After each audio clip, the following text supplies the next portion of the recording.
Good evening, Cerritos residents and the member of our community. I'd like to call to order the Thursday, February 13, 2025, 7 p.m. City Council Success Agency regular meeting.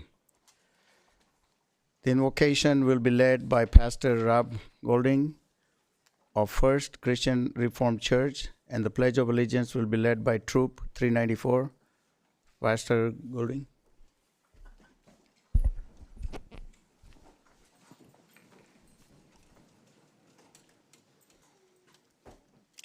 Let us pray.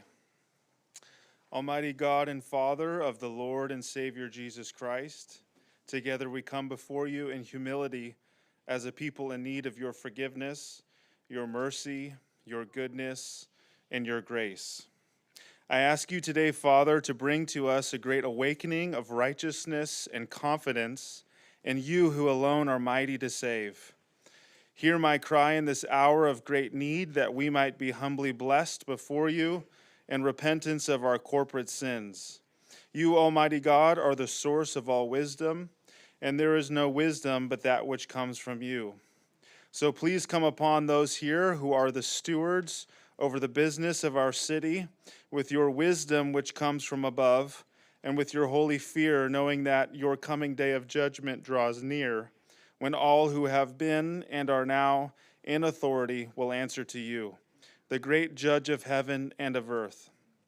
For the decisions that they make here in this place, I offer this prayer to you, Father, in the name of Jesus Christ, your Son and our crucified Savior and resurrected Lord. In Jesus' name, amen.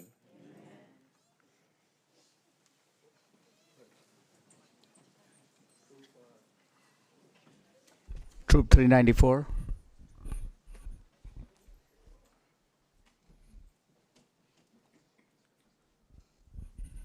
Well, I don't see them, I guess. Everyone, please put your right hand over your heart and ready and begin. I pledge allegiance to the flag of the United States of America and to the republic for which it stands, one nation, under God, indivisible, with liberty and justice for all. Thank you all. Be seated.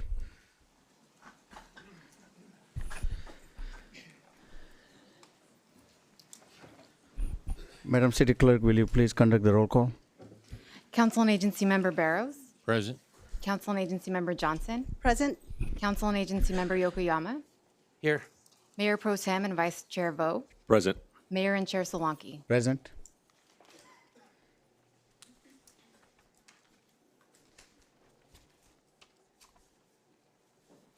Okay, next we have is a presentation. Tonight we are excited to celebrate the outstanding achievement of several remarkable individuals who have contributed greatly to our community.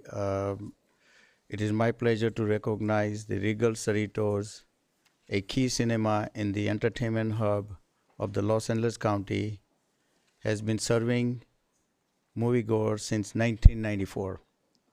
Located in Cerritos Town Center, the theater offers 10 screens with luxurious recliner seating and showcase the latest Hollywood and international films. Celebrating 30 years serving in the Cerritos community in 2024, Regal Cerritos continue to provide an exceptional movie-going experience, guided by General Manager Sean Sexton, who has been a part of the theater team since 2023. The venue is proud to provide a variety of concession options, movie merchandise, and special program. A team of dedicated staff passionate about cinema, ensuring a memorable visit for all guests. Accepting the proclamation is Sean Sexton. Please come to the...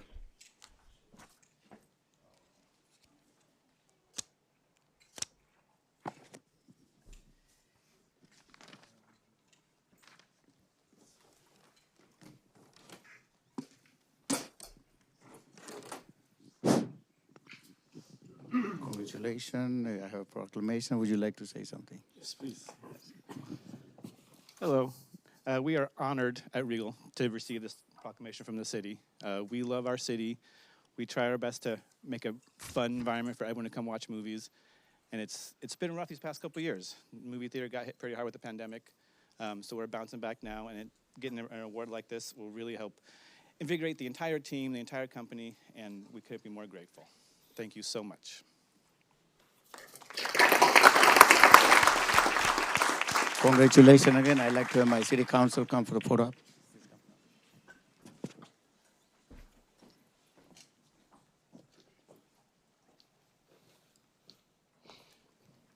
Only movie theater I go to in the city. Son goes there all the time.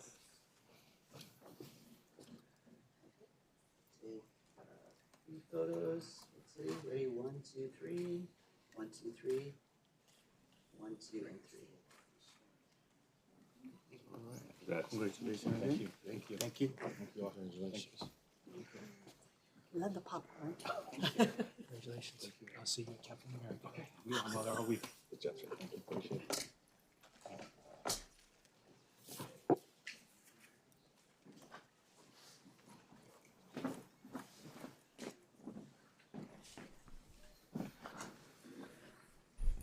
Next we have is the Black History Month. The city of Cerritos is proud to join community across the country in observing Black History Month.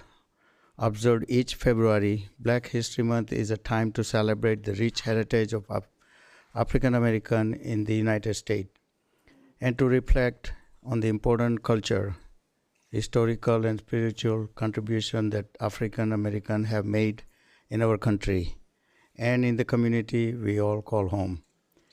The city expresses its gratitude for the invaluable role that African American community continues to play in the shaping the city's rich culture, diversity, and in helping to foster the vibrant, inclusive environment for all residents.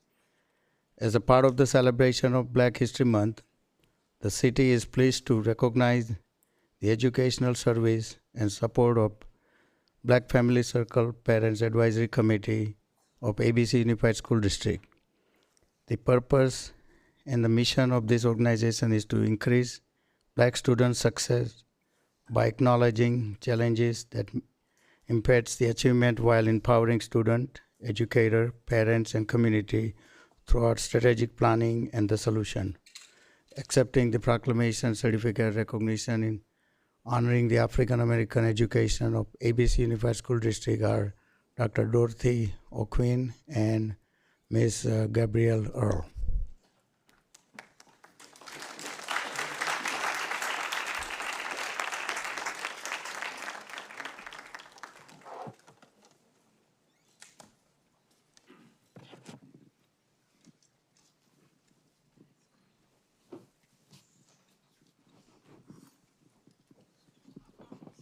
Here's the proclamation. Would you like to say something? You're gonna let Cerritos sign school principal? Maybe, okay. Well, thank you. The entire community is very grateful for this action. At this time, we want to acknowledge all African American staff and administration. If you could please come up to be recognized at this time.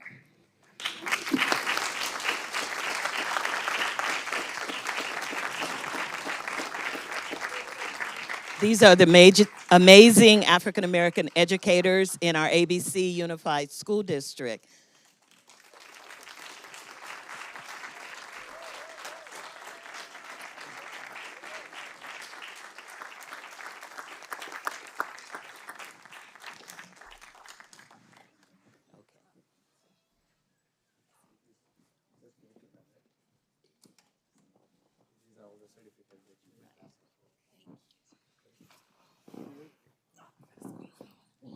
Keep in mind, this is just a representation. Okay, if I can have my council colleague come for the photo op, please.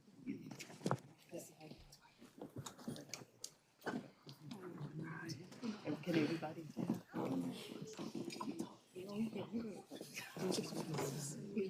I'm not gonna stand in front. You guys stand in front. I'll be you ladies in front.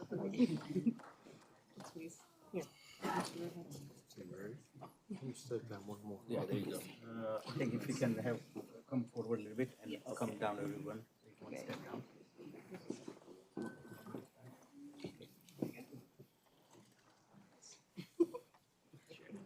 Can everyone see me? Hiding. Take 10 photos. There we go. Thank you. Take 10 photos. Ready? 1, 2, 1, 2, 3, 4, 5. 5 more. 6, 7, 8, 9, and I thought he retired. What's he still doing? Never. Wait. Thank you. Mayor, can I get one picture just for me? My son's elementary teacher here. Just one picture. Just with me and her. No offense, no offense. It's very special. Hold on, wait for me to. Yeah. Brian's gonna love this. Thank you. Sean, you want me to take one in your, Ready? 1, 2, 1, 2, and 3. one in your phone? You want me to take one?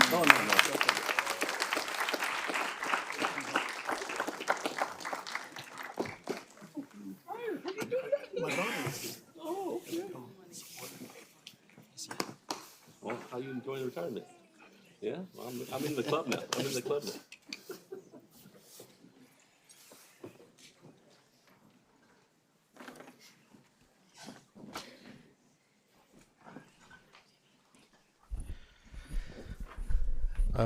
We had one for the wedding anniversary, but I think they cannot make it due to the weather, so they'll be here on the next city council. So next we have is the Cerritos High School girls wrestling team. And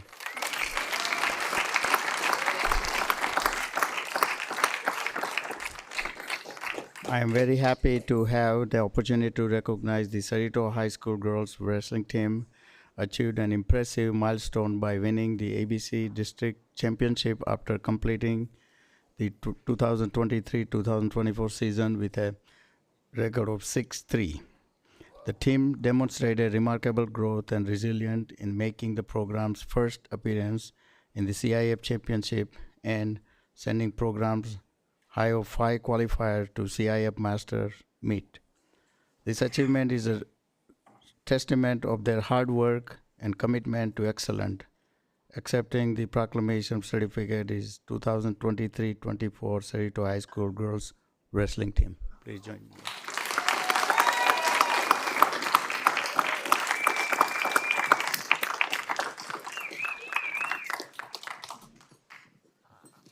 Come on.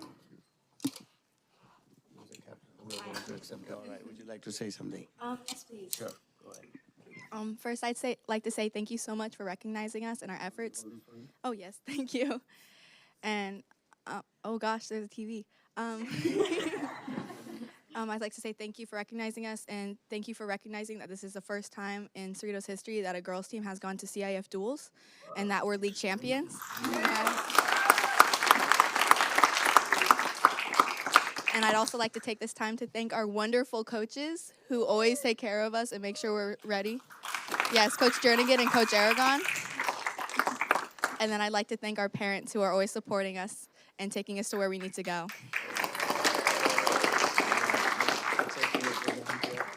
Can I have my council colleague join for the picture, please? I have certificate, please. Short people? Yeah. Come down and so they can down there in front. Let him in the front. Just feel it in front. Oh my God. Do you guys want to hold the Just keep one open. Oh, here. Sammy, hold that open. Okay. This is mine? That's yours. Yes. Hi, Melanie. Still in the way, it's walking. All right. 5 photos. Ready? 1, 2, 1, 2, 3, 4. One more, and 5. Awesome. All right. Congratulations.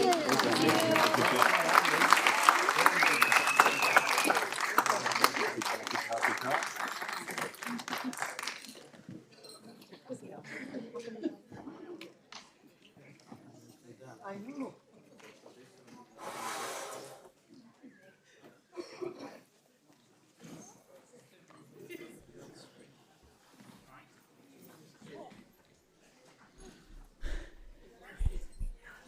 Okay, that's the presentation.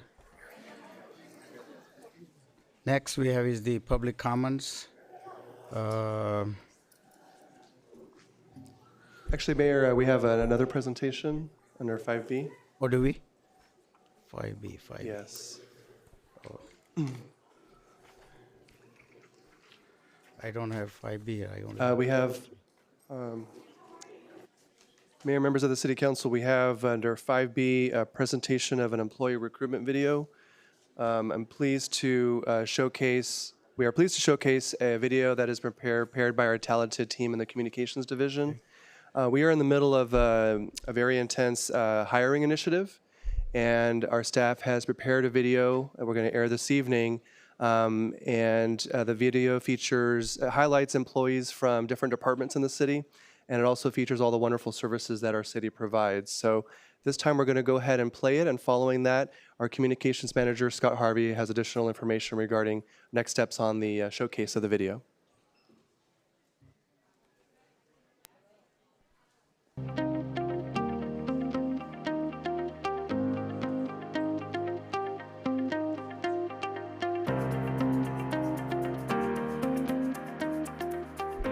My name is Peter Kemp. I'm the finance manager here at the City of Cerritos, and I've been with the city for almost 25 years now. Cerritos is a unique city in that it kind of combines a small town community atmosphere, but we also have these world-class amenities like the Cerritos Center for the Performing Arts, our Cerritos Library, and our just beautiful parks and aquatic center. My name is Karita Tinker, and I'm the children's librarian at the Cerritos Library. I've been employed here for 19 years. To see so many people who are like-minded, who are hard workers, who are dedicated, just want the best for the public, it's just fantastic to come in and people are so positive and ready to work and ready to just do the best they can do every day. I am very fortunate to have 19 years here, and I'm looking forward to more. So my name is David Sanchez. My position is a water maintenance technician 2. I've been with the City of Cerritos for approximately 7 months now. In my current position, we do a lot of preventative maintenance. We do repairs when there's leaks, and ultimately our goal is just to provide the best water we can for our residents. I love working here at Cerritos because it just feels like a family. Everybody gets along well, and when somebody's in need, we all pitch in and help each other out.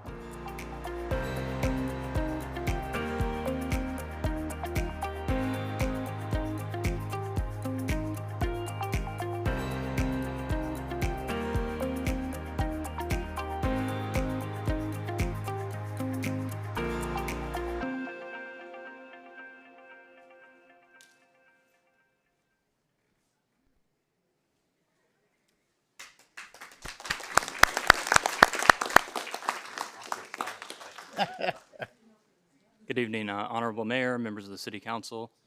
Thank you for the opportunity to share this employee recruitment video. My name is Scott Harvey, and I want to thank, by starters, those that played a prominent role in this video tonight, Peter Kemp, as well as Karita Tinker and David Sanchez, as well as members of the communications team who put this together, our communications specialist, Andrew Baumgartner, as well as our video production specialist, Bill Petropoulos, who arranged for these interviews and also were heavily involved in the production of the video itself.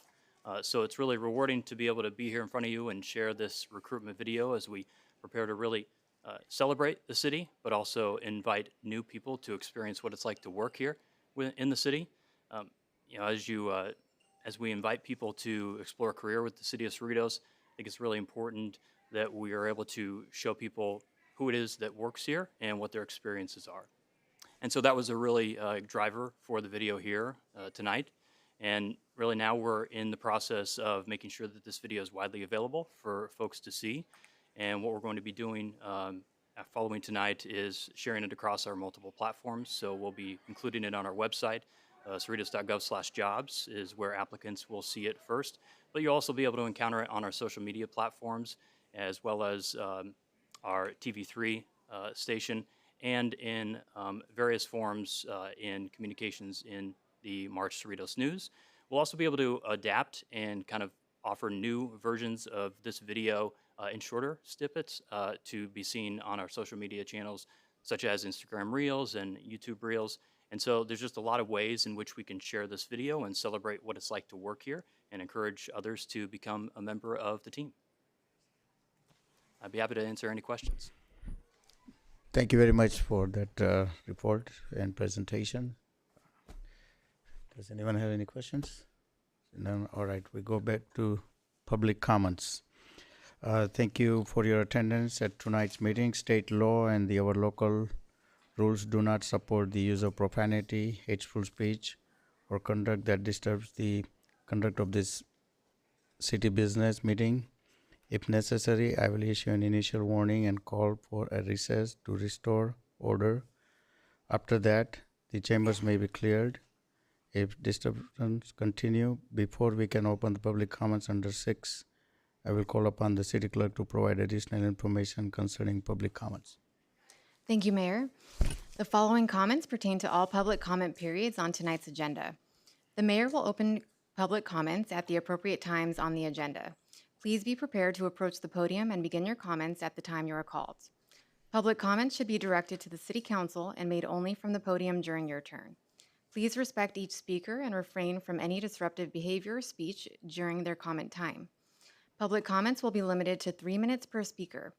Agenda item 6 public comments should be limited to items on the consent calendar, closed session, and items not listed on the agenda but that are within the subject matter jurisdiction of the legislative body. Prior to the meeting, the City Council received full text, unredacted copies of the 86 written comments submitted by the deadline for item 6, which includes comments on consent calendar items. Requests for copies of written comments can be made to the Office of the City Clerk during regular business hours. This concludes the public comment information and the meeting is now returned to the mayor to open public comments under item 6. Thank you. I have first speaker is Christy Borza.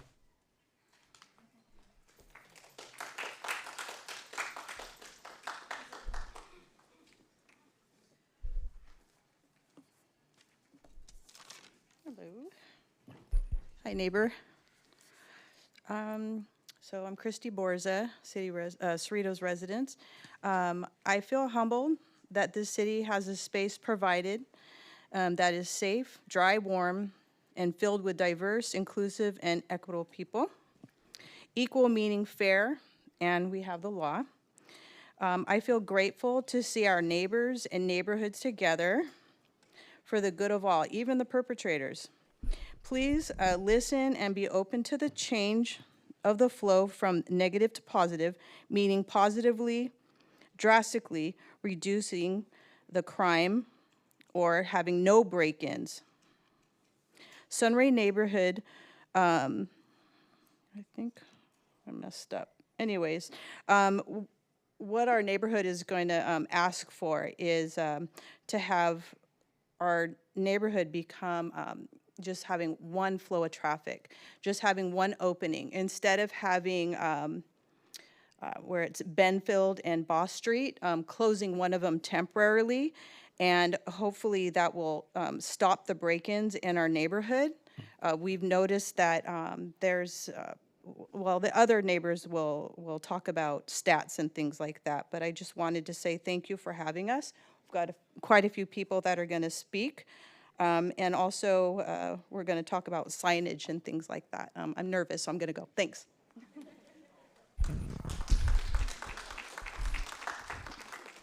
Thank you, Christy. Next, I have Dr. Dion Washington.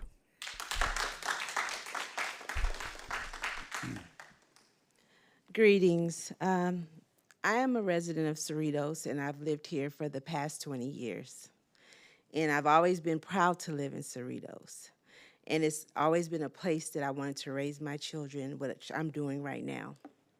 But in the last couple of years, I've had a horrible, horrible time. My house has been broken into 3 times on 3 separate occasions. And things that are priceless have been taken from me. I mean, heirlooms, my children's computers, things that we need from day to day. this last time was just very traumatic for me because a neighbor called me, and my neighbors, by the way, have taken this whole matter into their own hands because we need help. One of my neighbors called me, and she was there while they were taking stuff out of my house. And she called me while I was at work in a board meeting, and she said, they're taking things out. I'm calling the police. It took 30 minutes for the sheriff to come. 30 minutes while they're going back and forth. Even with her filming them, they still continue to take things out of my house. We need help, you guys. We need help because this is horrible. And so by the time the sheriffs got there, it was 30 minutes later, they turned a corner and then the sheriff pulled up. And this has been my story for 3 different occasions. So I'm asking that you please entertain what we're gonna propose to you today, because right now I'm having to, as a single mother, spend $14,000 on bars on my house. I just remodeled a house for like $200,000. I remodeled my house only to have to make it look like a prison. So whatever you all can do, I see the movement that you're doing to help us, but please do a little bit more, because I don't want to have to leave Cerritos because some scandalous people, okay? I want to make our city safe again, and I wanted a place where my kids can play outside, and I don't have to watch them on cameras and sit there and stare at them while they play. I want to be able to go to work in peace and come back to my house with everything in it. Okay, finally, I want to end by saying this wasn't just robbery. This last one was a hate crime because they peed on my floor. They urinated on my floor. They broke glass of art, just broke things. So not only did you take things, but you broke things and made my house inhabitable. So please, help us. Please entertain what we're asking you on today. Thank you. Thank you.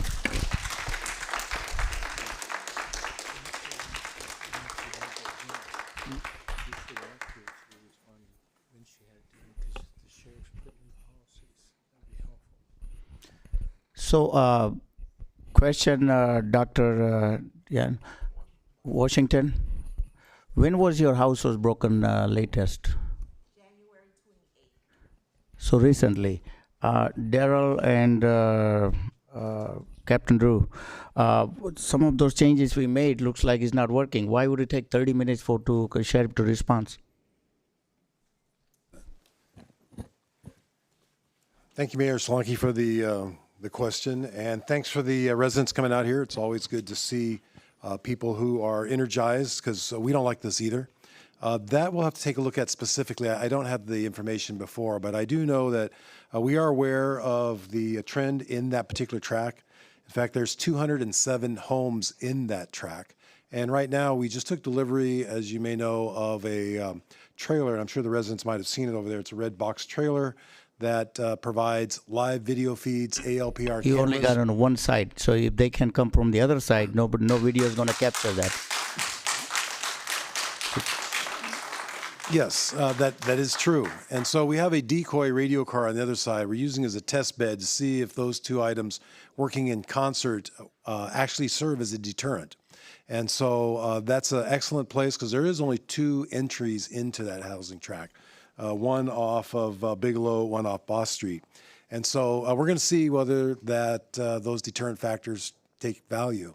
So the radio car is there. It's only been out for a week. We plan on leaving it there for an extended period of time to see if that serves a deterrent. Specifically regarding the particular house that was burglarized for 30 minutes. We'll have to take a look at that, and we can get back to you on that. I don't have those numbers. But as you know, the captain has directed the Sheriff's Department to respond and use those as priority calls. And the average now is around 7 minutes on average, depending on the time of days and when it happens. And so we can take a look at that and report back to you. But as far as residential burglaries, traditionally, they're always, I've looked at them for the last 20 years here in the city of Cerritos. They always increase around the holiday season, which is November, December, January. You can go back a long way. And it's very unfortunate the criminals come here. I'm glad the residents are empowered. Believe me, we want to partnership with you as well. And that's why that track was selected to be the first track where we're going to focus our camera trailer. And again, that's live with ALPR coverage and the decoy car. We only have one of those trailers, and that's where we located it this time. I'm going to show you a video after I'm done with the meetings. That trailer is not working. How so? I'll show you a video later. Anyway, I'll have a next speaker, Dana Allen.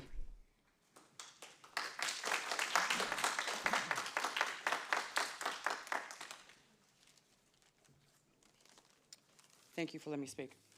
I'm going to make a correction on her last burglary. It was not 30 minutes. It was 13 minutes. But you still didn't make the 7 Ma'am, can you please speak on thank you, Mike. Can I speak louder and not talk into that, please? No. People can't, yeah. Okay. Is that better? I hate these microphones. I'm sorry. It was not 30 minutes on the last burglary for the cops to arrive. It was 13 minutes. You still didn't make your 7-minute promise, okay? The 30-minute burglary on her property was the time before that. But I'm going to proceed with my speech. My name is Deanna. I live in Zone B, Area 25, across from Liberty Park, bound by South and 195th. Last November, I attended a safety community meeting here, and I listened to the new plan the city came up with to address the residential burglaries in the city. Some of the things promised were that our cops would be given overtime, to which I highly opposed.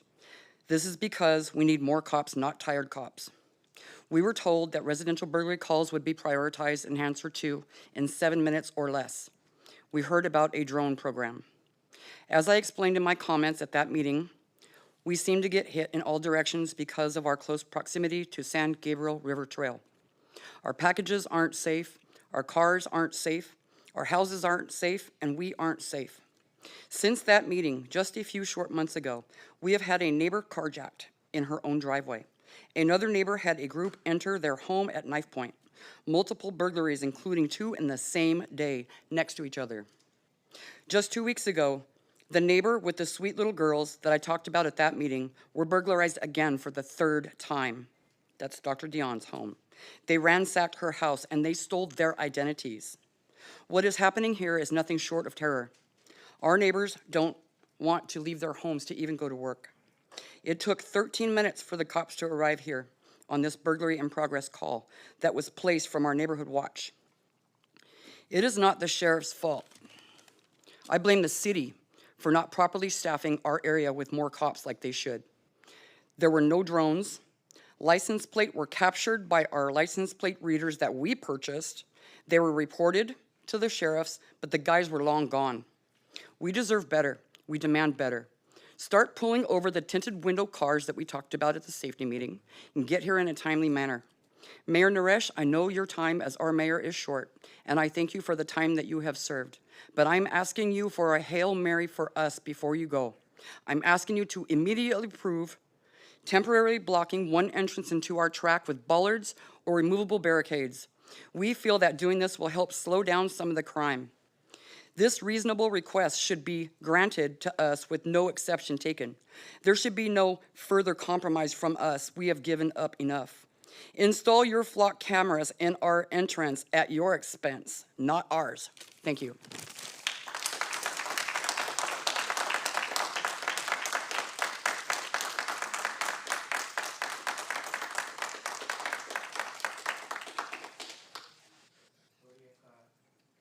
Sorry, Loriek Mota.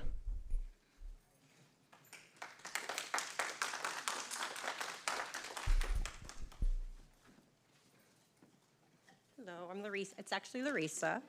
I live in the neighborhood with all of them across from Liberty Park. We've been here since 1998 and had a great, our children grew up here, had a great life bringing them up. We took advantage of all the nice things that Cerritos has done.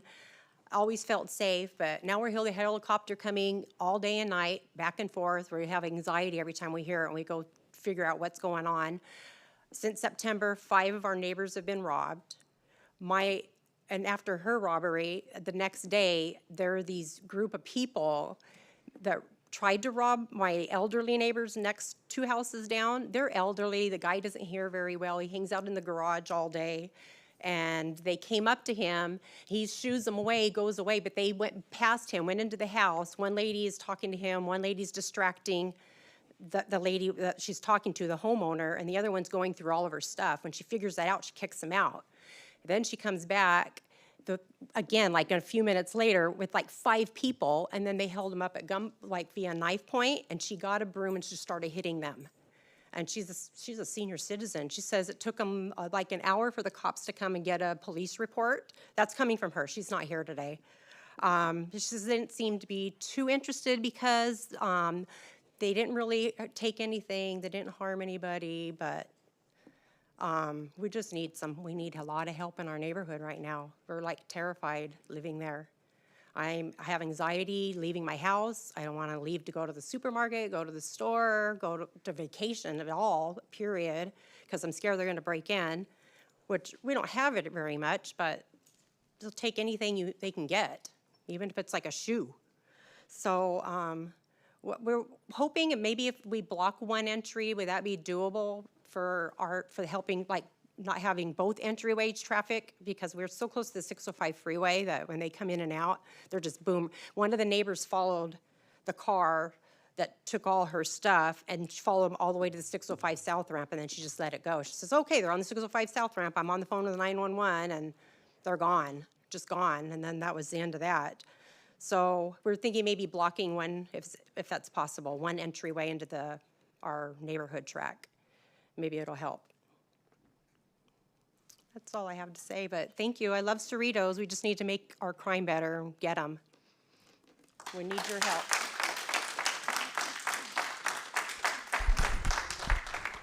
Next speaker is Susie Vigil.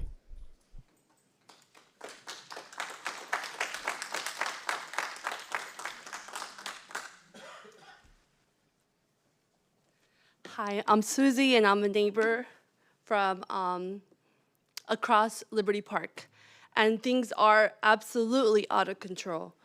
The break-ins, carjacked at gunpoint, a senior couple robbed while they were home, and we listened to all of the recommendations. We have 7, I've counted, 7 LPR cameras in our track. We've done so much work. We have hundreds of security cameras, hundreds of house alarms, ring doorbells, hundreds, the strongest neighborhood watch. We were in tune all day, and it's out of control, out of your control too. It's crazy.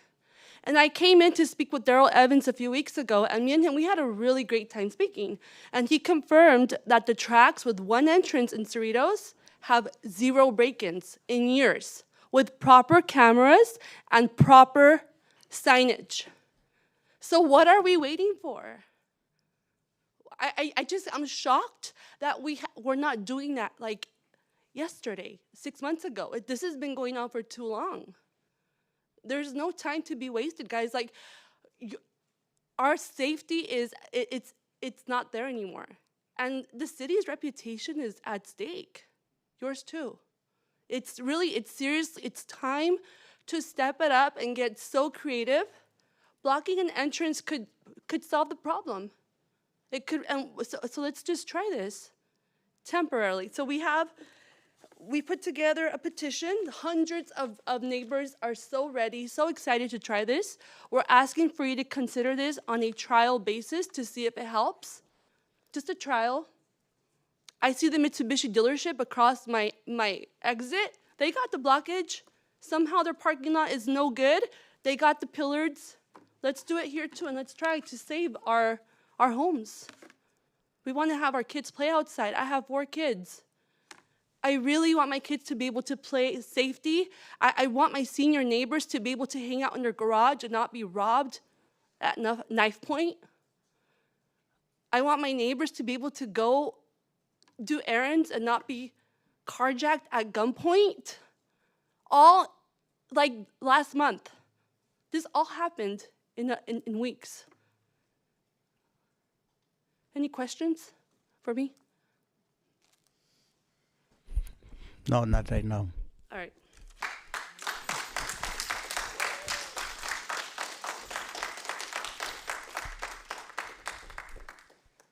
Elizabeth?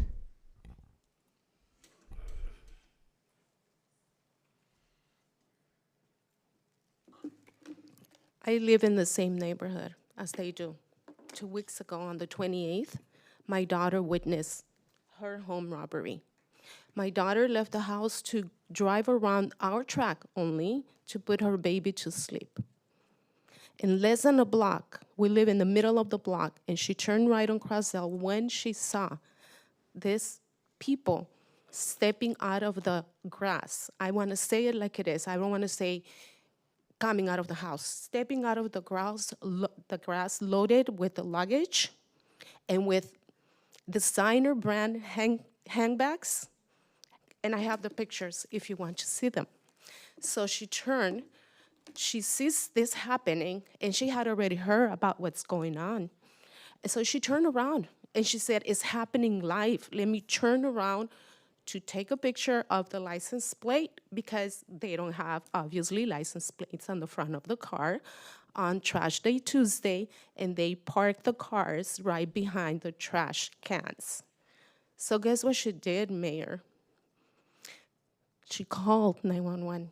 She called the sheriffs. She was just being pinball from one call to the other, while she's saying it's live, it's in progress, it's happening. She went to the extent thinking that she was going to get the right response from the sheriff. She went to the extent of getting on the freeway chasing them. Not that she was going to do anything, sir. She did it. I said, honey, why? If you got the pictures, if you got the license plate, why? She said, because it was in progress and I was talking to them and I thought that they were going to come and intercept and take care of it. Do you know how she felt when she was talking and trying to get this emergency help? She felt she was being interviewed with all of these questions rather than answering immediately. So what happened is that no one is responding. I feel like I'm being interviewed for a job. So let me just go back around. Where was this? What address? What did they eat? Of course, I'm exaggerating, right? So she turned around. Needless to say, my husband's immediate family and my immediate family are very concerned for their safety.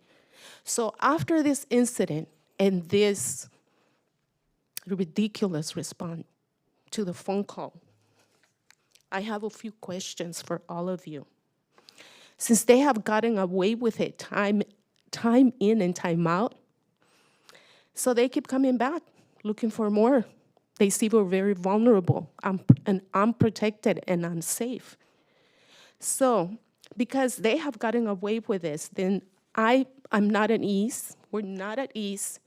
So my question is, how far out? How much more do they have to elevate it? Because one of the neighbors was already carjacked in her driveway. She only lives one house away from me, sir. And so how much more does it need to happen for us to get the proper response as citizens that pay taxes? Do we need our cars to be stolen from drivers? We have one now. How many more do we need before we are heard with all of these previous concerns and uneasy feelings? Do you guys need to hear that now they have moved on to home invasions and that lives are taken in our own homes? Your citizens in Cerritos, lives are taken. We pay taxes. Where do they go? What is it doing about? Are we being heard? We're actually crying out to you guys and pleading for this.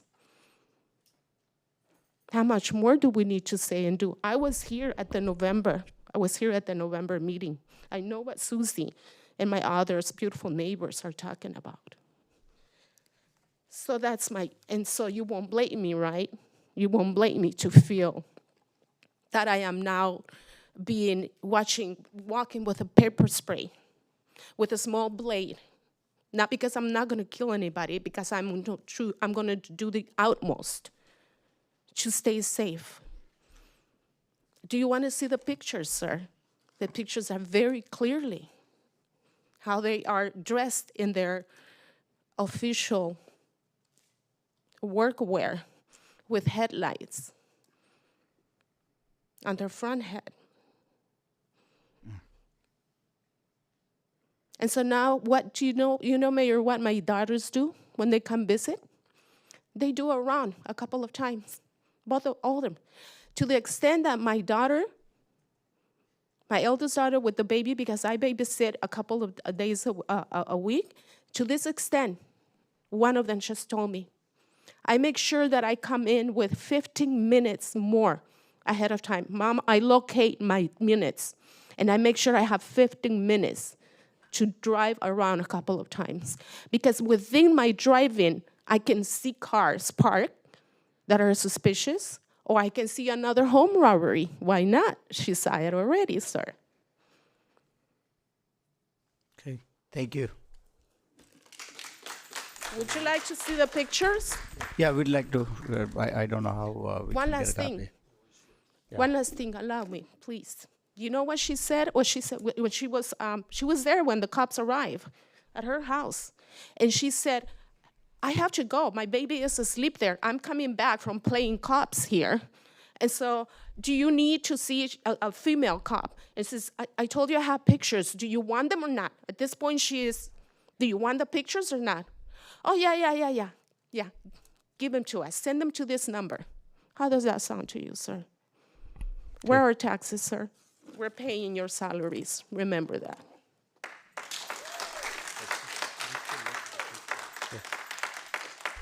So, Robert, is there a way to block one entry? We'd be happy to meet with the residents or maybe a representative of the resident group and look at options. We'd also have to study the traffic circulation pattern. The streets were designed to, meet a certain standard. We can explore that and report back to the council. In the past, when there's been consideration to... Yeah, but how long would that take? Every day is late. We can meet tomorrow with the resident group and report back. We could have someone meet with Mr. Evans, give him your information, offline. I may just offer a comment because we've explored this before. We certainly have to involve the fire department as well because there's 207 homes in there. You have a natural barrier on the backside, which is the freeway, and points of entry and egress are very important to the fire department should there be a fire or blockage on the one remaining street. So anytime we've explored this in the past, the fire department needs to be part of those conversations as well. But Darryl, if you're putting temporary cones or whatever up, that wouldn't stop the fire department from going in, correct?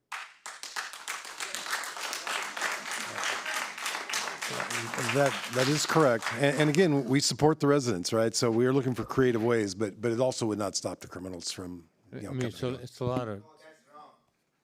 Now, the Please, amount of homes that you're talking about sir, could be very busy trying to get everybody out through, just one entrance or egress, one way or the other. But I'm just thinking back, what you probably don't know is that we've had a number of council members who have had their homes burglarized, as I have. So it's not that we don't have a heart. We do have one, concerning that.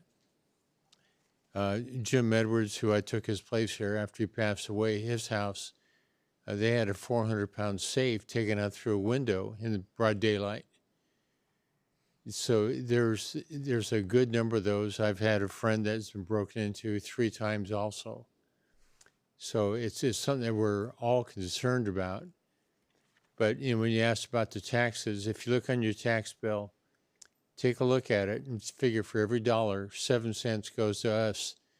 The average for most cities is 15, 16 cents. Long Beach is 21, LA is 26. When we lost our redevelopment money, that difference all went to LA County. None of it went to sheriffs.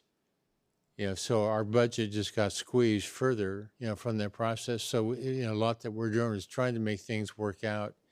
We do have more deputies per capita than any other city in LA County. So that's served by the sheriff's department. So, we're still trying to find ways that work. And having a new DA, I think, is going to go a long way towards curtailing some of that, but it's going to take time for the new DA to put enough people behind jail to keep them out. Because right now, too many were out after breaking in. Then we did catch a lot of, but there's still more to do. And that's part of something I know we're all working on. Go ahead. Thank you. And with the request from the mayor about talking to the residents on possibly blocking off, I do want to ask if you can also include the neighborhood of Morning Sun, which is Mel Cortez's neighborhood as well. I met with Mel Cortez. He's here in the audience. I met with him last week, and they too, their ingress and egress off of Studebaker, which is north of the 91 freeway. There has been a request from their neighborhood as well. Their recommendation was like huge planters, but if you could please include them in that study along with the neighborhood that is sitting here today. Okay. Anything else? Go ahead. Thank you, Mayor. Thank you, residents, for coming out and speaking to us again. Obviously, this problem is not going to be solved anytime soon with the proof right there. I have a couple questions for the captain. And have we had any burglary arrests since November? And how many? You just thought, I don't expect you to know the exact number. Yeah, yes, sir. In regards to the carjacking that they were speaking of earlier, that individual was apprehended by the SWAT team later on. And in addition to that, we recently had a burglary at the TGI Fridays at the town center, where we apprehended a burglar over there, and both have had criminal filings on them. So our deputies are working around the clock to help out. We also have, we've thrown a whole bunch of resources over there. We're not going to stop doing that. Same with Morning Sun's area. We're going to, we're continuing to work with them as well. Mr. Cortez has done a fantastic job with his neighborhood, helping out, handing out vests and everything that we can do to deter people from committing crimes. Our deputies are over there. Our special teams are over there. Our volunteers on patrol are over there. Southwest Security's over there. So we're hitting it with everything that we've got. The more neighbors that can get involved, obviously this community is doing a fantastic job coming together. The more people in the community that can come together to help us out with this, we really do rely on you. And I hear what you guys are saying as far as, somebody mentioned that their daughter was following somebody in a car. Pretty much every time that happens, we want you guys to be safe. So we're going to probably tell you on the phone, stop following the vehicle. We don't want anything to happen to you. That's number one.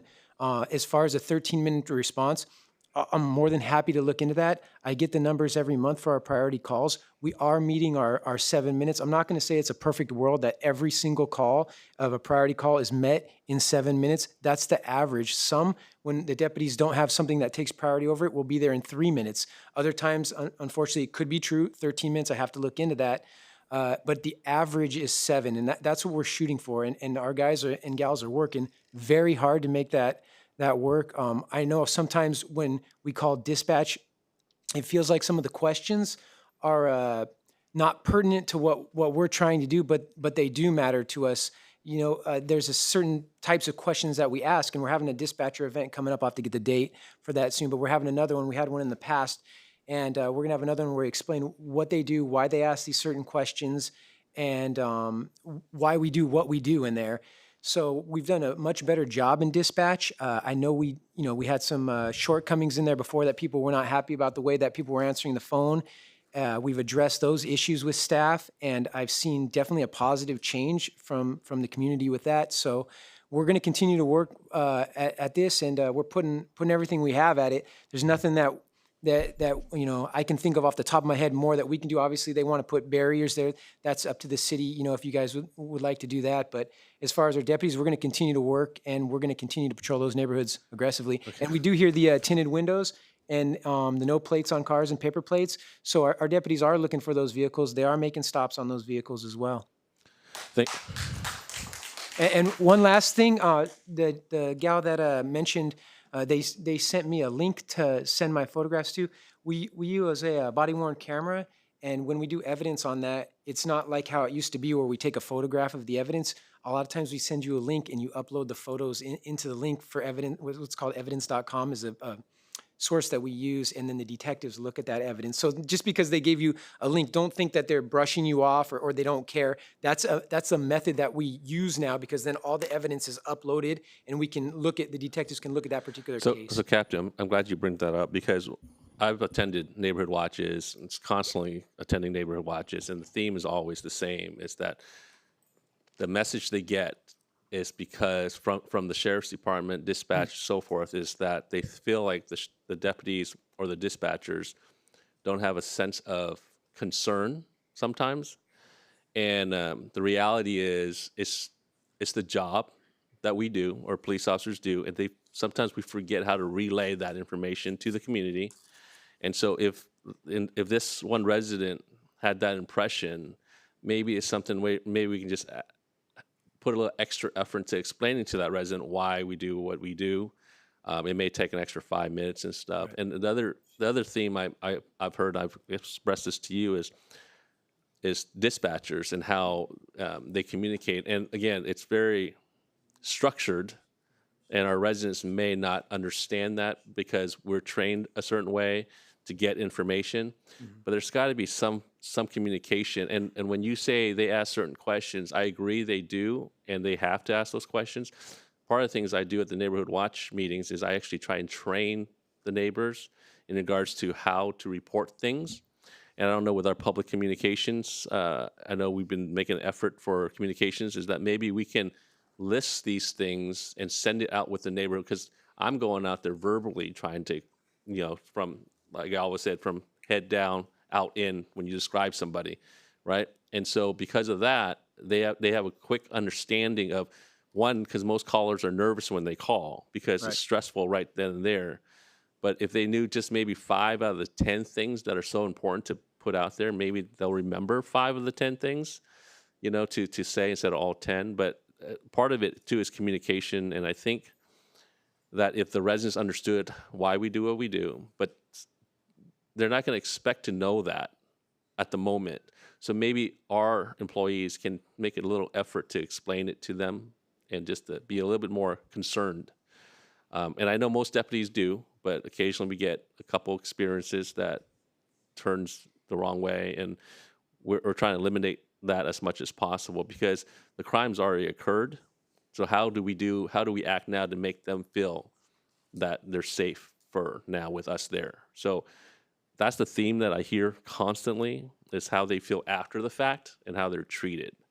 And again, I'm not saying all deputies are like that. I'm just saying if this is coming from residents enough times, then you wonder, right, if this is a theme that's happening. So the other thing is, in regards to the barriers, I've gone to Mel Cortez's Neighborhood Watch. They asked for that. And I've expressed this as my concern is the safety issue, right, when it comes to response. Mm-hmm. And while you're speaking, I'm looking at the map. I actually know the area fairly well. I've had to go there a few times. Those two entrances and exits, I get it, but they're also very far apart. And one of the things that I understand is that, if you block one, it's a question of which one you're going to block, right? And which neighbors are going to be affected by those blockage. And so if you're saying there's 207 homes, then, on a city end, because we don't want that 206th home to feel like they're the ones that are affected because they had a family had a heart attack. And minutes and seconds matter. Now they have the fire department has to drive all the way around, right? Now Councilmember Barros, we're talking about just cones. Well, cones get moved all the time. For convenience sakes, you'll have neighbors move it and just move it so they can drive through, because not every single neighbor is, and then you might have friends visit and so forth. I've seen it. It's happened. Cones are moved when there's police officers there to prevent cars from going during traffic collisions. So if we are going to do it, I would prefer, like what was suggested, is flower beds or planters or something hard and structured. If you want good, the effects that you want, right? But then you have to understand the effects that you get are also comes with consequences for residents there as well. So I would say if we are going to go that route, I would get 207 residents to sign a waiver to make sure they understand the consequences of it. So I'm not saying this not to do it. I'm telling you how to do it right now. Okay, so you need 207 homes if there's 200 homes. And then from there, as a city, we can see how we can to impact that. And understand everything we do won't eliminate crime. You'll get one, you'll get two here slipping in and out. But just understand, we are trying. We've been trying since November to not eliminate, but to limit, because we know crime's out there no matter what. So I hear you. We all hear you. So to make an effort to also train yourselves, I don't know the neighborhood watch there. If you like, I don't mind coming there and speaking to you guys as well. But the training is so important because someone said, Dr. Washington, you said it, take matters in our own hands. There, to some level, you have to. You have to, not to the point where you have to take them down, but at some level today, you have to take matters in your own hands because of what we're given, right? The city is throwing money at this problem right now. So the money is not really an issue even. We're throwing money at it. It's the resources that limits us. The county department, the sheriff's department, they can't hire fires fast enough. More people are leaving, retired, and all this and so forth. So we just threw money for private security, and everyone that came and asked for this said it's going to solve everything, and we're still having problems. So just know we're making an effort. Now, if you want planners, you want barricades, I'm good with it. I'm open to it, but understand the consequences that come with it too. And then we don't want the other neighbors to come in now and say, well, wait a minute. It just affected us. So you have to think all that through. At the end of the day, the real solution is we need to do police work like we used to do 30, 40 years ago and allow the cops to do the job that they were trained to do instead of limiting their Mayor Pro Tem, powers. I'm Yes. sorry to cut you off. And What's thank wrong? you, Mayor. Thank you, council members. This is public comments. I applaud all of the public speakers who came to speak today, and I appreciate all of the ideas and information that are being provided, but it is a public comment. I don't want this to turn into an impromptu ad hoc discussion on something that's not agendized. I have one of two suggestions that you could take.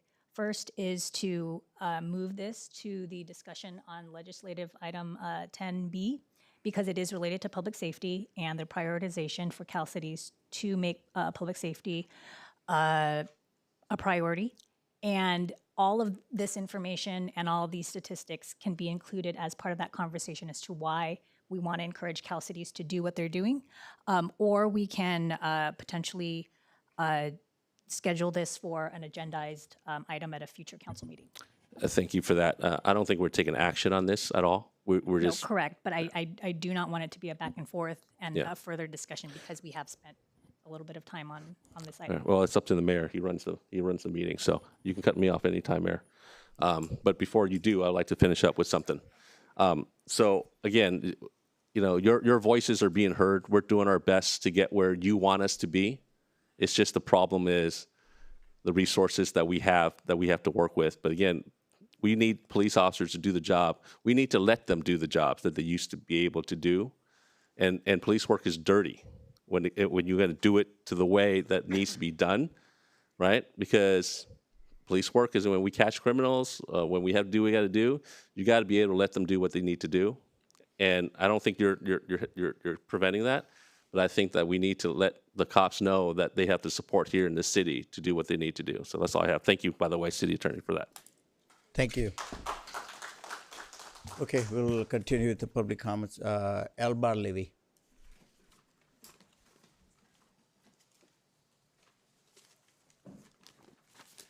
Good evening. I actually want to speak on two different items on the consent calendar, 7F and 7H. Then you need to wait. Then you need to wait for that. Okay, No. Wait for that. Wait for that. Yeah, so I want 7H and 7F. That's part of the public comments. Okay, thank you. Next is the Norma Williamson.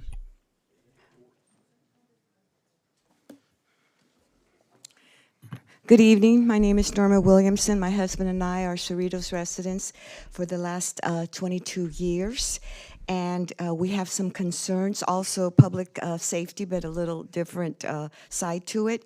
In the wake of LA County's January 7th historic fire and windstorms in Pacific Palisades, just 43 short miles away from Cerritos, and which was finally fully contained 10 days later after 29 people were killed, 57,000 plus acres burned, and 16,200 structures structures damaged or destroyed, we're speaking out tonight. We think that the burning of LA County should be a wake-up call for all Cerritos residents.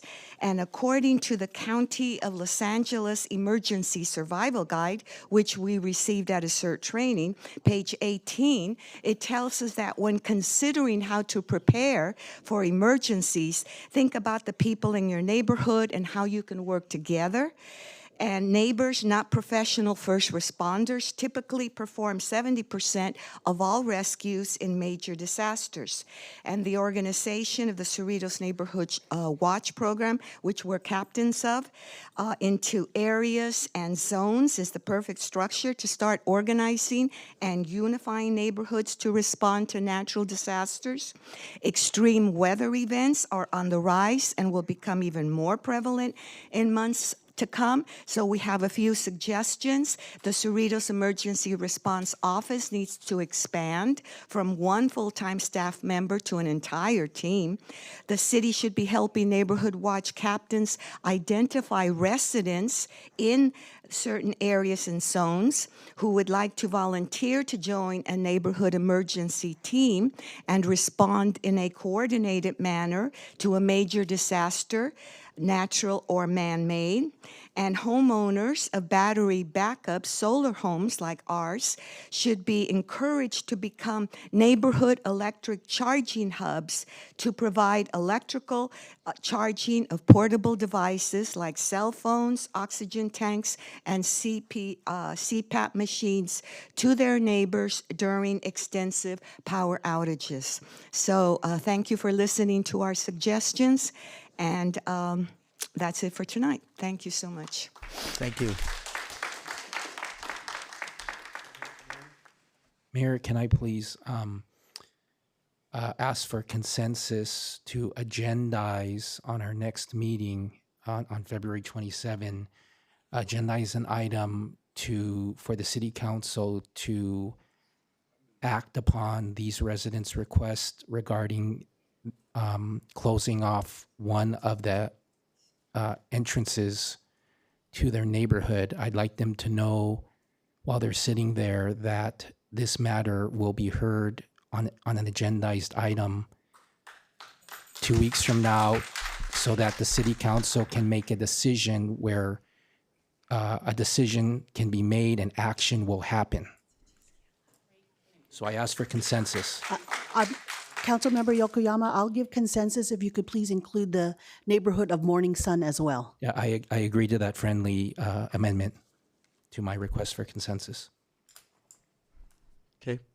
But staff members still going to meet the residents tomorrow, right? Yes, I would ask if a member of the neighborhood could just provide their contact information to Mr. Evans, and also our Public Works team will be involved in looking at this. We can schedule a meeting as soon as feasible, and then input can be included in a report to the council. Yeah, we don't need to wait for 26. I'd like to, if it's possible, would like to call a special meeting for this. This is urgency. So let's have a staff member speak to the residents first.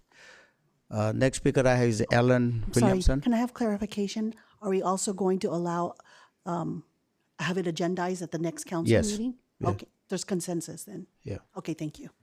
Ellen Williamson. Thank you. In the brevity of time, I'm going to relinquish my... Okay, thank you. Courtney Bankhead.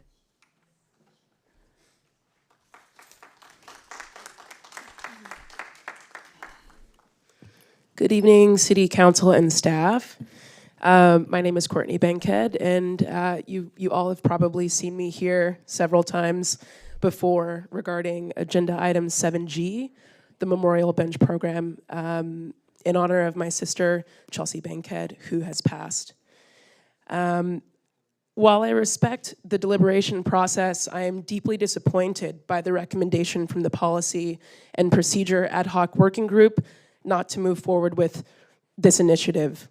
The proposed Memorial Bench Program had clear guidelines, guardrails, a cost structure, and a thoughtful design system to ensure that our parks would remain vibrant community spaces, not as has been stated by... Courtney, are you talking about this is in the consent calendar? Yes. Okay, what item? I will pull that item out, and when it's time, you can come and speak on that. It's items 7G. Okay, we'll pull item 7G out of the consent calendar and bring it back for you to speak on that. Under item 6, you say this section, public comments, is reserved for public comment on consent calendar. You said can do that. Yes, that's correct. But if we're going to pull items from the consent calendar to talk about them individually, the council will do that, and then you can provide public comment during that time, and then the council will vote for it. So Okay. what I'm hearing is that they are going to pull item 7G, and then you can come up when it's called. We should make that clarification just a little bit. I just want to make it clear too. You can also More speak on clear. it now if you like, if you wanna because just it's part go of ahead the and finish public it, yeah. comments. I mean, I'm already here, right? Yeah, go ahead. Okay. Where was I? The proposed memorial bench program had clear guidelines, guardrails, a cost structure, and a thoughtful design system to ensure that our parks would remain vibrant community spaces, not, as has been stated by a member of this council, a graveyard. The basis for the working group's recommendation is, quote, the existence of policy 7.06, naming and renaming city facilities within the city's policy and procedure manual. Since learning of this decision, I have spent some time reviewing this policy. In the policy directive section, there are two clauses in particular which come at odds with each other. Clause C states that, quote, the name of an individual will be considered only if such individual has made a particularly meritorious and outstanding contribution to the city and or the Cerritos community. However, Clause E then states, quote, any person may initiate the naming, renaming of a city-owned facility.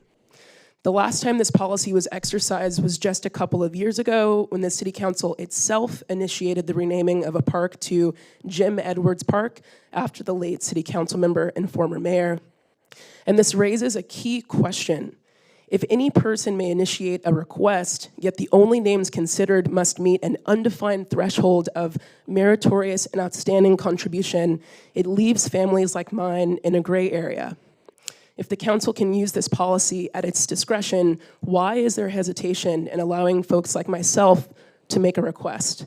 While the tree planting ceremony is a wonderful offering available to all, it does not fully address the needs of individuals seeking a tailored, personal way to honor their loved ones. That is what the Memorial Bench program was designed to provide. It offered a structured premium opportunity for remembrance with financial contributions from families, ensuring both sustainability and aesthetic integrity for the parks. While Chelsea's impact may not fit within the traditional mold of a public figure like a city council member or a former mayor, she contributed to the fabric of the community in a way that mattered. The written comments you received this week reflect just a portion of the loved ones who agree. Chelsea was autistic, she was a twin, and Friendship Park was an integral part of the daily life. She relished in those walks around the walking path literally every day. So while this is not the outcome I initially sought, I remain steadfast in my commitment to Chelsea's memory being honored, whether it's amending the existing policy or working together on a specific memorial bench policy. I really urge the City Council to work with me in finding some recourse to make this dedication accessible to the community as an option of commemorating a loved one. Thank you. Thank you. Al, if you want to come and speak on the concern, I'm fine too.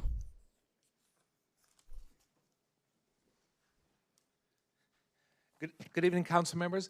I want to speak on item number 7D, or 7F, the handbook on the commissions committees.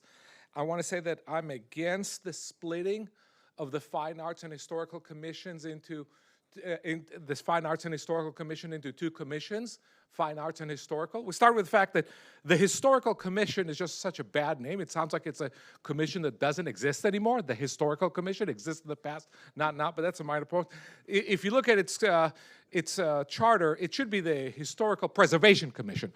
But the reason I'm against splitting it is because I don't think that that commission is so busy that they cannot do both arts public art as well as historical preservation. In fact, I would give him more work, and I would eliminate the Let Freedom Ring Committee, and that's a committee I'm serving on, and assign that work to the Fine Arts and Historical Preservation Commission, or I would rename it the Fine Arts and Culture Committee, because the Let Freedom Ring Committee doesn't really do a whole lot. All we do is we advise staff on how to advertise 3 events per year: the Let Freedom Ring ceremony, the Friendship Festival ceremony, and the Lantern ceremony. That's it. It's not a lot of work. So I think that work can be given to the Fine Arts and Cultural Committee, which is the name that I'm calling it. So I do oppose that splitting. I think that's just making more commissions for nothing, and just increases costs. There's a cost involved with each and every commission, so that's why I think it's a bad idea to split it. Now, in that handbook, you're also proposing to make the commissioner service end on June 30th, and that duplicates 7H, because that's also the subject of 7H. So I guess we can transition from 7F to 7H, and that is I'm opposed to shifting the service end date to June 30th. It should be closer to the election, right? So when new council members come, which is currently March, that's when new council members should be able to appoint new commissioners and committee members. There shouldn't be a 3 months delay. Specifically right now, all the commissioners and committee members got a 1-year extension when we shifted the election. So why do we need an extra 3 months extension beyond the 1-year extension? It makes no sense. And I'm saying that even though I'm an appointed committee member, so I'm against extending my own appointment, because I believe that if my appointing council member thinks I'm doing a lousy job, they should fire me, okay? They shouldn't have to wait. And yeah, they can ask me to resign, but a lot of people don't want to be so aggressive. They might want to do more passively, just not reappoint me. So I'm saying that because I'm in favor of what's best for the city, not what's best for myself, because I'm not thinking about myself, I'm thinking about the city. And that's why I'm both don't want to extend my term, and also saying I don't think my commission should be in existence. Thank you. Thank you, Al. Okay. Hey, Al, before you walk away, I want to answer your second question first. Thank you. I want to answer your second question first, and maybe Pam might address it. It has to do with staff figured out that there's a problem with the way the terms are working this year. And so that's a one-time extension that's in there. What's in the handbook is a little bit different. And the handbook, recognizes the fact that council, as a rule, doesn't appoint anybody for a month to 2 months. The other part, if you look in the handbook, the things that they have to acknowledge, the training that they're going to go through, this is all to acknowledge that to get them ready to serve will take up to that time period. Now, in my case, I have 2 appointees. One had to move out of the city. I have one that just resigned this past week. Whoever gets elected will be able to fill those 2 much, much faster, if they can get their appointees ready.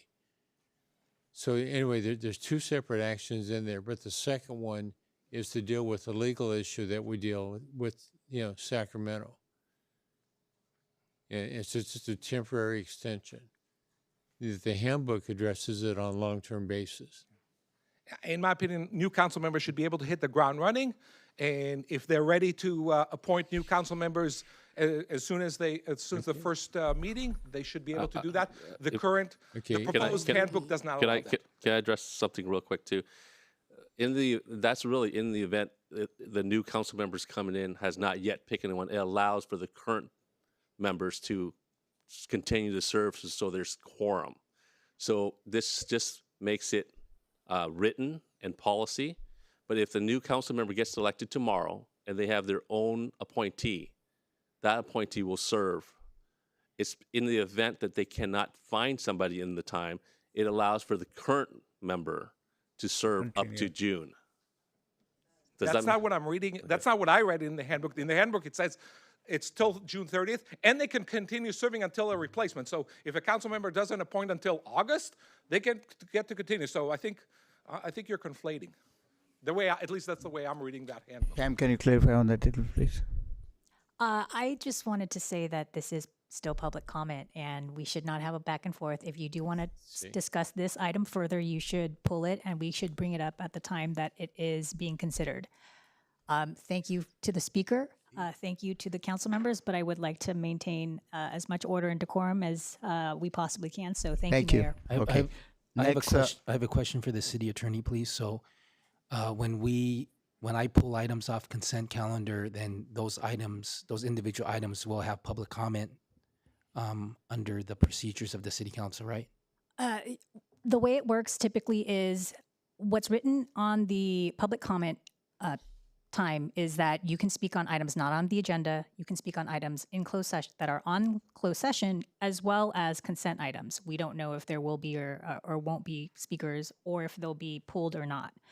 But I would suggest that to the extent that we have speaker cards or know that there will be speakers on an item that is on consent, that the council would make, I guess, an announcement beforehand that they intend to pull it and that they would request that the speakers speak at the time it is pulled.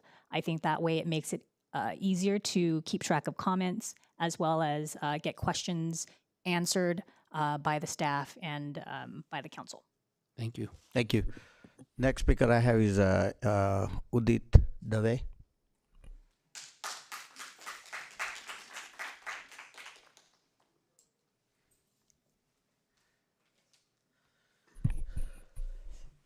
Good evening, everyone. My name is Udit. I live across Liberty Park, same community as this. I'm probably going to be repeating so many of the things that's already been said here, but I believe that it's worth repeating it. You guys have seen the agony and the frustration that has been mounting over the period of time, given all this situation we have had. I have had a similar situation where my neighbor's house was burglarized. I was looking at the camera, thieves just coming in, taking their own sweet time. And later on, I don't have the numbers on like when exactly the cops arrived at that time. I submitted the recordings and whatnot. Quite visible from the recording that all these thieves, they really don't care what we have. They don't really feel any deterrent at all. And, while we talk about all these different situations where you can call 911, we can, block one side of the exit. I would really love to engage into a conversation in terms of what are the practical steps that can be done beyond just, defensive in nature. Mr. Chuang, I don't know if I'm pronouncing you right. I really appreciate you kind of, talking to us, irrespective of what the decorum says here. Any such conversation, we would really love to hear from somebody experienced into this matter. Tell us what can we do beyond just, calling 911. What we can do to safeguard our homes, if there is any specific guidelines that, we can get. And not only just that, because you saw that, some of the situations, where like something was happening live, anything else we can do beyond just calling 911, keep any equipments or whatnot, we would love to hear that.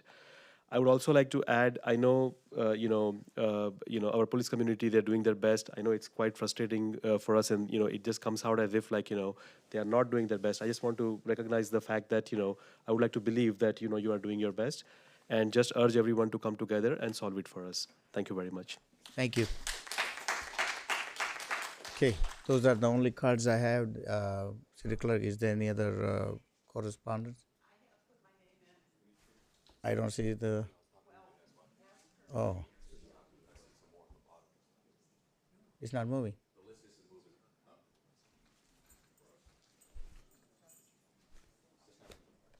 Okay, come on. Come on.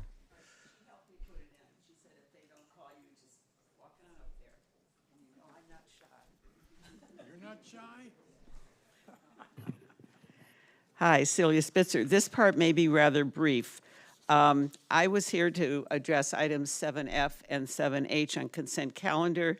Seeing that consent calendar items can be done during public comments, I'm fine doing that now. However, I would request that those two items be separated from the blanket coverage on the consent calendar, and also that they be moved up to the beginning of the consent calendar, because there are clearly a number of people here regarding that.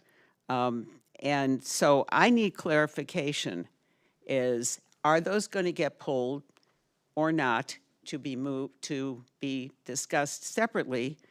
And no matter which, I want, if I need to do it now or I need to do it in consent calendar, it makes no difference to me, because I have a fairly extensive presentation on that, because I've spent many, many hours on this, and meeting with some staff people and Councilmember Barrows. So I would like an answer. Is this going to be pulled from consent calendar to be considered separately or not? Because that would determine whether I do my presentation now or I do it during consent calendar. So I guess I also asked the city attorney, can they tell us now? We need to know now. So, Cecilia, if all the speakers guys going to speak on this item on consent calendar, I don't think there's reason to pull out. Huh? Okay. If everyone's going to speak on the consent calendar now in public comment, I don't believe we are going to pull But it out. according to the city attorney, Okay. if it's done separately. If I can interrupt, I'll just let you know, I will make a motion to pull both of them out. Okay, I appreciate that. Thank you. Because we've been involved with this together. Thank you. I go under that, so I will make my presentation. I'd like them pulled up also to the beginning of the consent calendar. Thank you. Okay. Anyone else like to speak? Because I can pull the screen up now, so.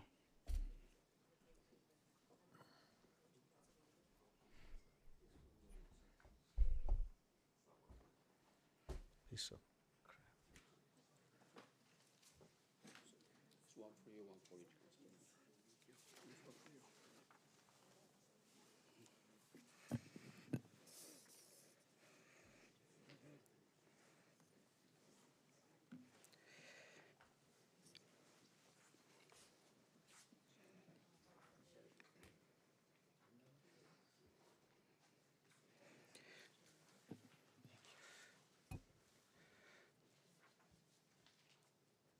Good evening, council members. My name is Mel Cortez. Thank you, everyone right here. We hear you. Whatever's happening to them, it's not just their area, it's the city of Cerritos. They hurt, we hurt. So there cannot be any group in our whole entire city going through that, because if it happens to them, it happens to all of us. So I'm sure everyone in the city is behind them. Thank you, Councilmember Shambo, for attending my emergency neighborhood watch meeting on February 2nd. Called him in the morning, he said, I'll be right there, and we got like 90 people show up right away. And he made him feel better, a little better what was going on with the crime. And then thank you, Ms. Linda Johnson, for meeting with us on February the 8th to talk about, to meet with my block captains and walk the neighborhood to show you some of the issues that we have also. So the packet that I gave you shows that Paramount, in January to February the 3rd, Paramount has 0 break-ins. I got all this from the sheriff's stats, from the crime mapping, and from the weekly reports. Bellflower, 3 home break-ins, Artesia 3, Hawaiian Garden 1, Lakewood 6, La Mirada 3, Norwalk 6, the city of Cerritos 30. Then the second page, the last 6 months, home break-ins, car break-ins, GTA, August 20, I'm just gonna concentrate right on home break-ins. August 22, September 13, October 25, that's what we came here in November. November went down to 9, and yes, December usually goes up to 17. By January, usually it's about 19, 16 I looked through the past 5, 6, 7 years. By January, we had 27. Jumped way up. In January, they went to their tract, and they came to my tract, and all over the city. The third page shows all the different neighborhood watch areas. Each color is one neighborhood watch area. We're divided in 60 neighborhood watch groups. Each number inside is how many home break-ins were in each area from January 1st up to yesterday. So yeah, my track had the most. Usually that happens. Morning sun. So right here you could see the patterns. And I know our sheriff also sees the patterns right there. But you know what? Crime is not just the home break-ins and everything else. Right here, we have people walking in our backyards. The last page shows you, it's not just that. It's every single day, every night, every single minute. People walking through backyards. People parking in different areas of the city. People right here attempting home break-ins. People parking on to pretending they're fixing their car. People coming off the freeway and park. Today we took like 3 pictures of different people parking on the places where I told you on Spinnaker. Then people parking, walking with gloves. A lot of this we don't call because we know they leave or we see them 2, 3 hours later. So we just said, yeah, do you see this? What was this guy doing in my backyard? Oh, he was in my backyard to my backyard, my backyard. They didn't take anything, but they were just jumping back and forth. And right here we have 3, 4. Then suspicious people, and we stop probably about the same amount that the home break-ins that happen. We probably stop about 5 too, because the neighborhood watch. We don't sleep. We should be getting paid for some of the night patrols that we're doing. We walk. We use in the neighborhood the watch vest. We do a lot of things. Thank you. Our sheriff is helping, or volunteers on patrol are helping, or security is helping. But they keep coming. And I know if we close one side, it's not going to solve everything. It's going to solve part of it. We have 3 entries. We close one side. We know that's usually the side where they escape or the place where they park. We have 3 areas where there's no houses on that street. They park, they park, they park. We're always calling suspicious car, suspicious car. Last night we called 2. And once we drive by, they usually leave. But we have to be active. If we just fall asleep, they'll start going and doing their thing. Right here, I show you the legend. Vandalism. That doesn't go in the crime mapping. That doesn't go anywhere. Vandalism, breaking mailbox is 1, 2, 3, 4. Even 1 stolen mailbox right here. So we have all kinds of crime. So this shows you that it's not just what we see on the crime mapping, but it's a lot more than that. This scares all of us every night. I work in the city of Watts. I feel safer over there. I've been working there for 33 years and never, ever anything happened to my car. Right here where I live, about 3 or 4 times. So I have right now 4 of my neighbors are in their house. Some of them because they're tired of this. They want to go to a safer neighborhood. We don't want that in the city. So it's just a different point of view. I was going to tell you some of the things like they told you, but it's more than that. So thank you for all the meetings that you're going to have with us. Hopefully that will work.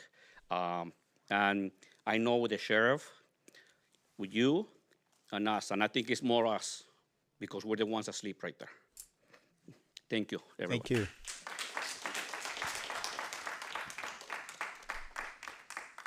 Anyone else like to speak?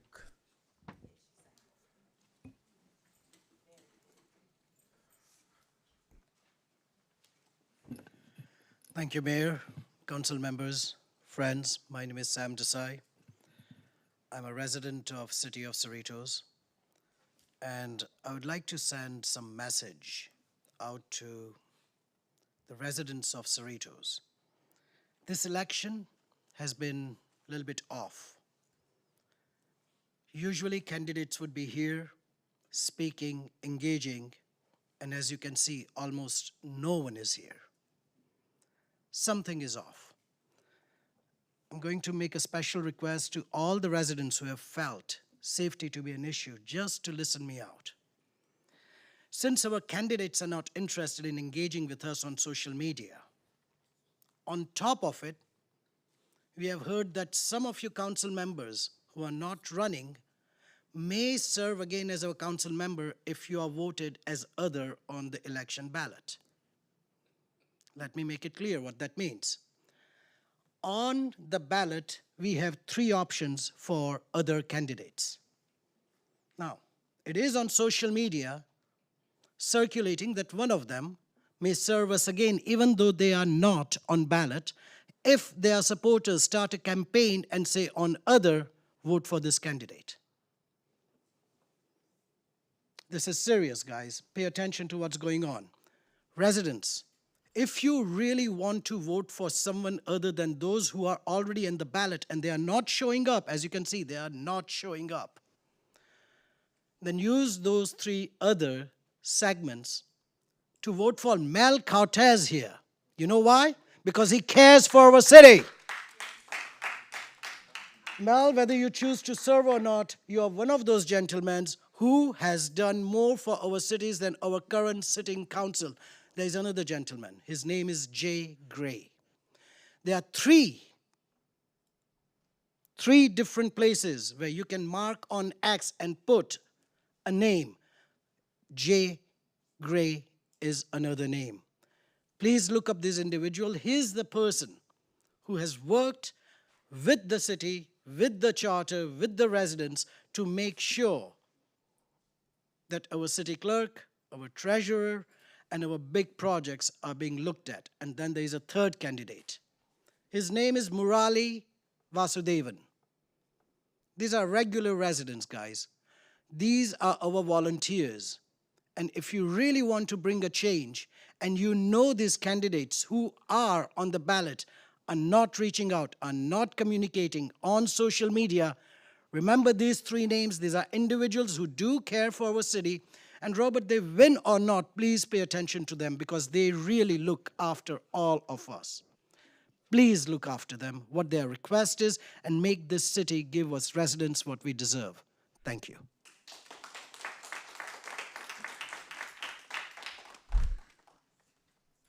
Anyone else like to speak on public comments? Seeing none, we'll close the public comments. And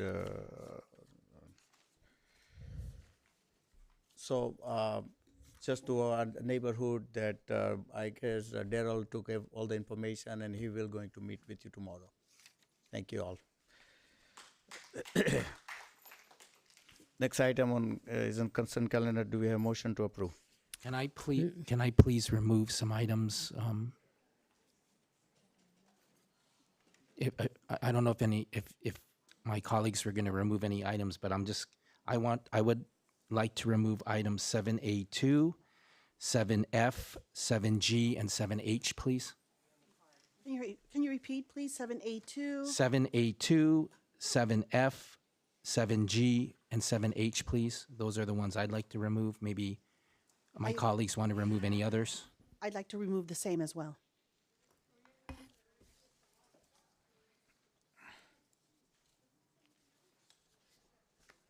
Okay, so we'll remove from consent calendar 7A2, 7F, 7G, and 7H. And do I have a motion for rest of them? Move to approve the remainder of the consent calendar. Second?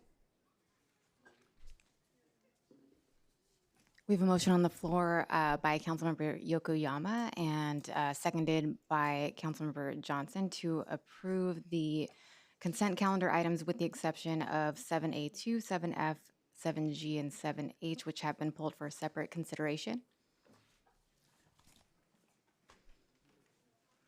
Okay, we'll bring it back 7A2. Frank? I believe the electronic voting was activated, or the motion passes on a vote of 5-0. Thank you.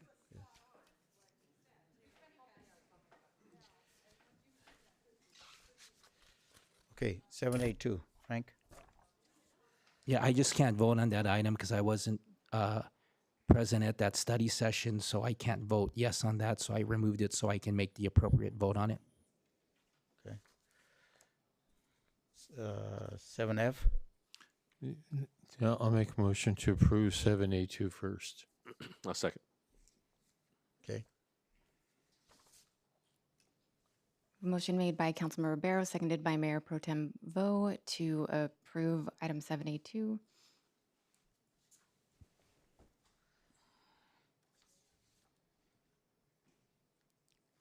And the motion does not. In this case, we do have minutes. 2 members were there. The ones that voted in favor, 3 were absent and abstained. But because they were not present, it can be verified by the city clerk as well as the city manager as well as others who were present. I would like to request that this just be approved because the other 3 can't vote on it. Okay. Next item is 7F.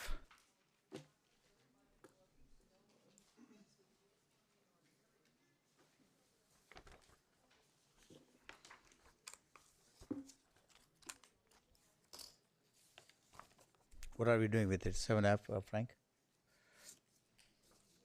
Well, we had a public comment about it. If we could either have a staff report on it, or if any of my colleagues want to make a motion on it, they can.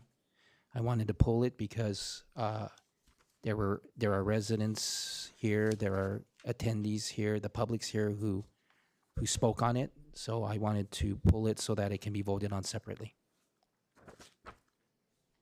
Okay. So I have comments, Mr. Mayor, but I'll make my comments after the public comments. Okay. Anybody else like to speak on this item 7F? Cecilia, come on in.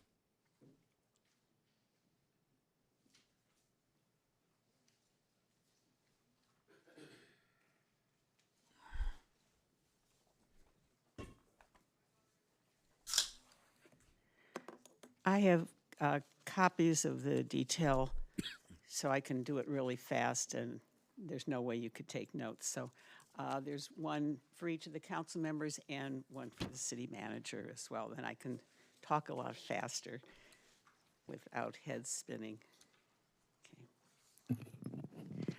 Okay. I spoke about this at the December 12th meeting, and then and offered my assistance in editing, making some corrections and suggestions, and I know I'm going to take more than 3 minutes no matter how fast I talk. Councilmember Barrows took me up on my offer. So on January 7th, I met. I greatly appreciate having had the opportunity to meet with, this part you don't have. You have the other stuff that I'll get to in like 30 seconds. Having had the opportunity to meet with Councilmember Barrows, City Manager Lopez, and Deputy City Manager Carey with my numerous suggestions regarding revisions to the draft of the handbook that was on the December 12th agenda. We spent over 2 hours on the project. I am very pleased to see that nearly every one of my recommendations have been included in tonight's document. I also spoke with Mr. Carey prior to the meeting that was scheduled for January 23rd with a couple of other minor changes which he has made. There are still some items of substance that I will address tonight that were not yet able to be changed and which I still believe should be. I'd like to have a little more than 3 minutes. I have copies which I have passed out. And when I refer to pages, it's the pagination that's in the lower right-hand corner, because there's 2 places because of the way the agenda report is done. So, item 1, regarding changing the Property Preservation Commission from a commission to a board. I do not believe that would be correct. I have looked up the definitions of board, commission, and committee. Commission and committee are almost interchangeable, with commission possibly sounding a little more important in the hierarchy of things. The dictionary definitions I found are, for commission, a group of persons authoritatively charged with particular functions, and for committee, a group of persons elected or appointed to perform some service or function. And I think those are just fine. On the other hand, board is defined as, and this is quotes on all of these, an official group of persons who direct or supervise some activity, unquote. The PPC does not supervise anything. I'm on it. I know what we do. Therefore, I recommend no change to the PPC designation.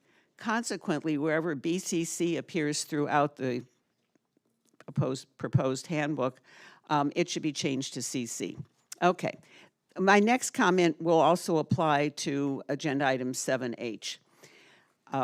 June 30th should not be the end of the term. That is nearly 4 months after the election. Why should appointees of council members who have not been on the council for such a long time still be on the entity? That would be about a third of a year. The new council members certainly would have plenty of time to make their appointments by late April. The date should continue to be April 30th, as it has been whenever the election has been in March, and as it is now stated in Municipal Code Section 2.15.010. Interestingly, item 7H on tonight's agenda also proposes the date to be changed to June 30th, which I also oppose for the same reason, so you can put me in as opposition on 7H also. If fine arts and historical are bifurcated, they both should be designated the same way regarding commission/committee. And what is the purpose of separating them? On page 22, delete the entire subcommittee section 1.5.10. Why are they even needed? Reports and analyses should be done by staff. On page 23, oath of office. Rather than each CC member, say all members and change any terminology where it says he or she to they and subsequent verb agreement. That terminology is used in other places in that document, so that needs to be consistent. They and them, depending if it's subject or object.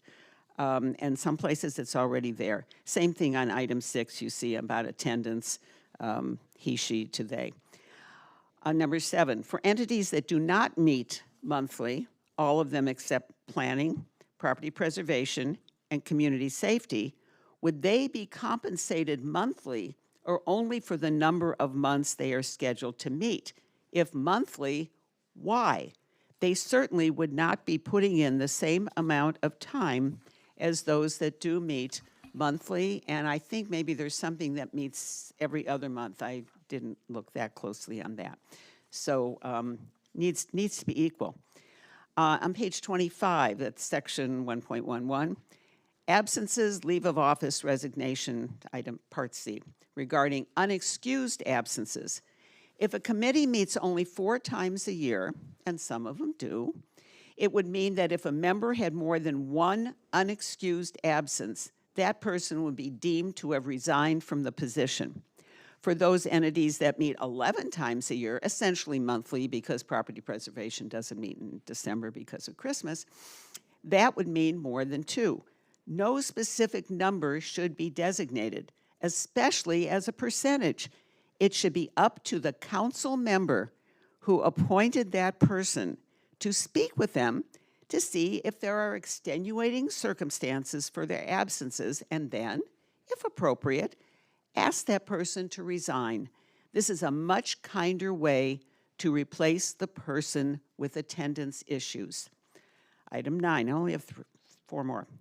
On page 31, the annual work plan and performance measures. How would any of the appointed entities know what this should be? This should be done by staff, not by the committee or commission. Item 10, page 32, 2.8, general procedures for conduct of CC meetings, 2nd paragraph, 3rd sentence. There is no issue under discussion during public comments. Therefore, this sentence is meaningless. Number 11, on pages 37 and 38, and section 2.16, council members, I emphasize, roles and relationships with city bodies. This states what council members should do, not the other bodies like committee and commission, and should be deleted because it just doesn't fit there. And then number 12, I have some other smaller items which you will see delineated. Can you, it's already been... Yeah, I know. I have like 30 seconds, if that. This is the only way to get this to all of you to hear them at the same time, because I don't plan, and I don't think Bruce wants to, I don't think anybody else wants to spend another 2-hour meeting. Outside of that and before that, I've probably spent about 6 hours on this, to be short. Having made all those comments and suggestions, I do not believe this handbook should even have been adopted in December, nor put in place to be used as is. Rather, any further actions regarding a handbook, and I think a handbook is a good idea, for the described appointees should be tabled until the new city council members have been elected, sworn in, and have had ample opportunity to read and discuss this document with the continuing council members. Let the 5 of them decide if they even want such a document and what its contents should be. Thank you. Thank you.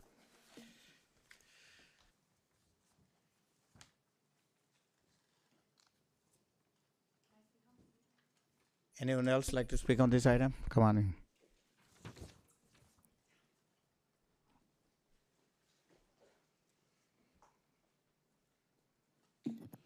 Okay, I was not going to speak on this item, but since it got removed from consent, I'm going to point you to page 12 if you have it from Celia's document, because it says here that the term should expire June 30th of odd-numbered years. And the problem I have with that is that you guys are solidifying this election date that you just changed. And I know that we have a measure on the ballot, which I'm very firmly against, to do that solidification of the election date, but that has not been done yet. So I'm very confused why in so many places we're assuming this March of odd year is going to be a forever thing. And it would take so much work in so many places to change any of this if the election date were to ever change again. And so I think it would be a lot smarter to say what Celia and I were discussing earlier, something like the end of the month following the election or something, to be the end of the term, where it is just more vague, which would have helped you guys this last time also, because when you guys extended the election, that would have automatically extended people's terms. If they were to extend or pull back or do something else with the election date in the future, it would automatically match those terms with the election date. And so that same statement about when the term ends is in several places in this document. And I just think that you're setting, first of all, I agree that the 3 of you on the council have decided to not run for another term. So I'm kind of confused why we're trying to lock in so many things right here on your guys' way out. And I think a lot of that should be up to the incoming people.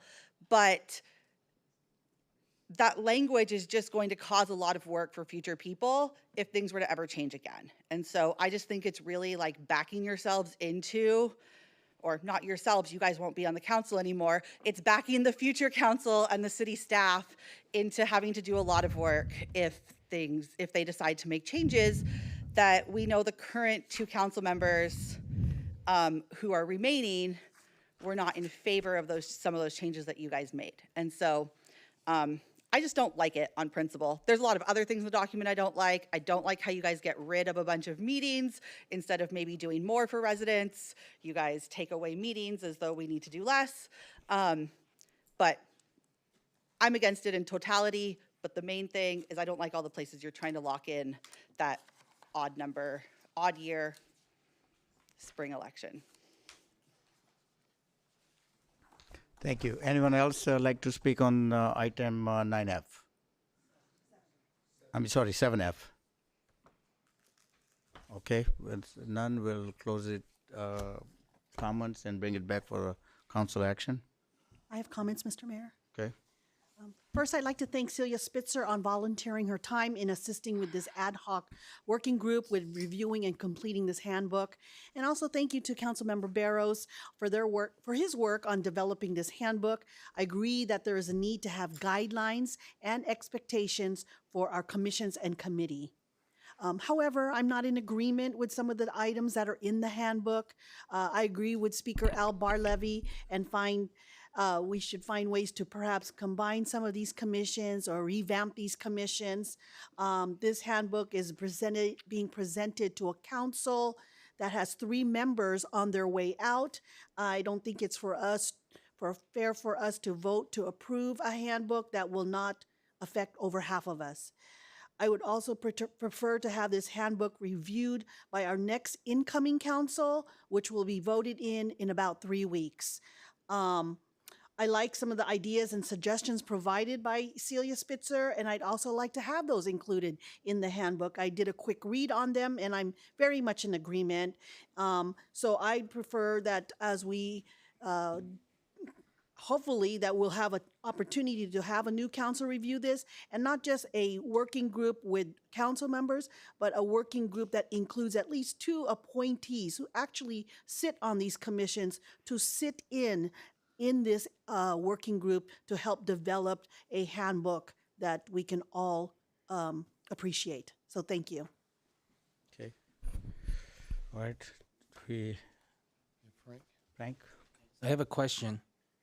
So what was this handbook that's being considered for approval according to agenda item 7F, was the handbook approved by a majority of the council at the December 12, 2024 meeting?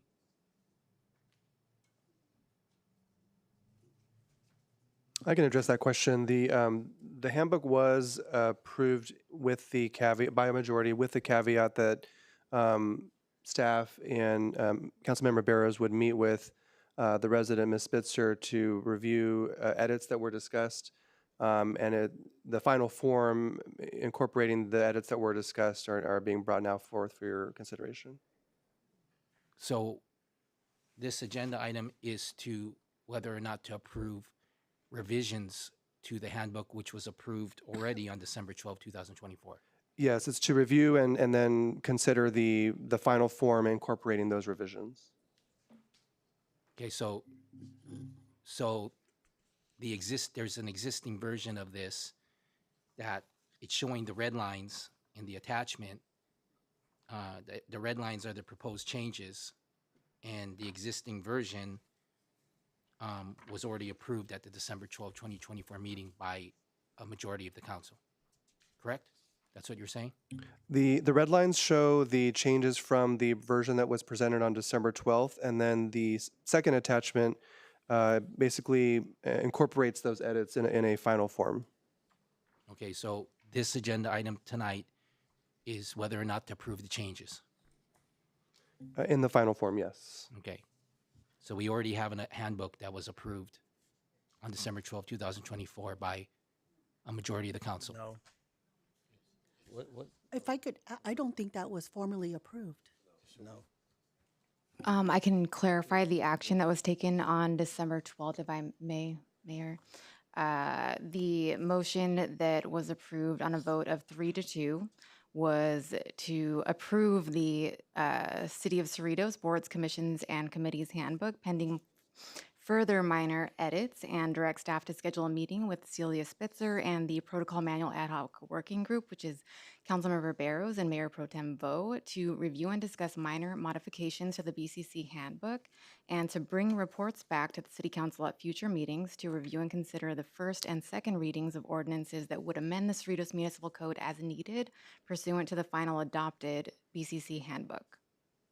And I heard you say that the City Council approved the newly created BCC handbook,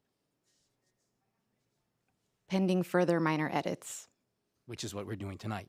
Yes. Okay, so so the handbook has already been approved, and we're just deciding whether or not to approve these minor, quote unquote, minor edits, minor modifications. Okay, thanks. Bruce? First of all, I want to thank Celia for all the the work that you've done. Obviously, there's a lot of hours put into this, a lot of experience has gone into it, a lot of conversations. So you bring up, I still disagree on the board's part, but your other comments I think are appropriate, that the he and she should be change to another, word like they or others, as you mentioned. The other part that, just came up, moving the, where it says June 30th, to move a date. Pam, is there a phrase that we could use, to a date certain after the election that allows for time for, the proper training to get them ready to serve? Because we have, I'm not sure exactly who it is, but we've had a Parks and Recs member appointed that's never set foot in a park. So the qualifications are in here are allow for the time to go through that, to go through the legal preparations, what, their responsibilities are. Those are going to still take a little bit of time after that month, that usually a month to 2 months that a new council member takes to fulfill those appointments. But Pam, the question I have is, is there a phrase that we can use instead of A specific instead date? of June 30th? You can also say, within 2 months after the council member takes office, you can say 90 days. We currently do have a municipal code that specifically says the term of the existing commissioner or board member remains in effect until the next commissioner is appointed, up to 90 days. So there is an overlap, and it does allow for the new council member to select somebody to fill the new position of the commissioner. And so my suggestion would be, if we don't want a specified date, we can say something to the effect of, within 60 days of, or within 90 days of, and that way it does conform to Municipal Code Section 2.15010. 90 days would be in conformance with what is currently there.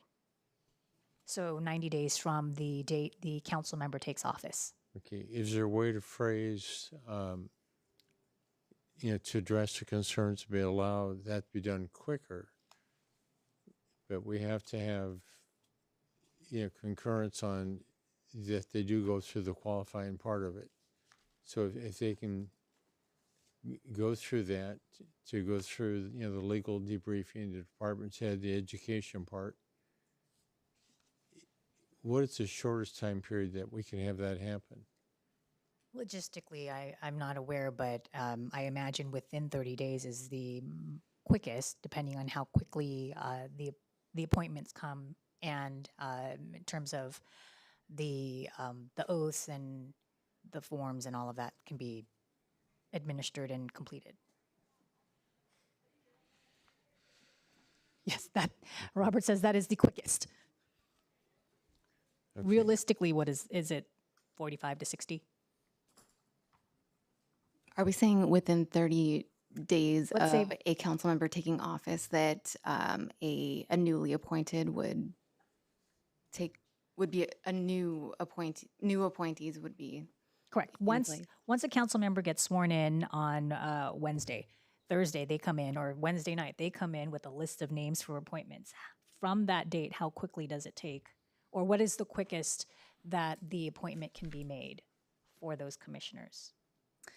Well, we would have to Realistically speaking. advertise. Currently, we should be advertising at least 60 days in advance, but we could allow for a shorter lead time. But we have not advertised, given that the term has not yet been officially. Currently, terms are set to end on the last day of the month where the mayor is selected, which would be March 31st. As that is rapidly approaching, and with the item pending on tonight's agenda, we have not yet advertised for positions, so we would need at least 30 days to do so, I would say, and then appointments could be made. Okay, so based on that, my recommendation still is 90 days, which is in conformance with what the current municipal code provides. How many days did you say? 90. Okay, thanks. 90. Okay. because I think what's needed here is and I'll make the motion to approve the manual with the changes in the, he and she to they or whatever is appropriate for those. I thought staff and I, went through this and we thought we caught it all. But obviously there's, one or two that hasn't. But, the suggestion to go ahead and change that to end of June to something more generic as to whenever, the election is, would be appropriate also if we used, Pam's language, Is it to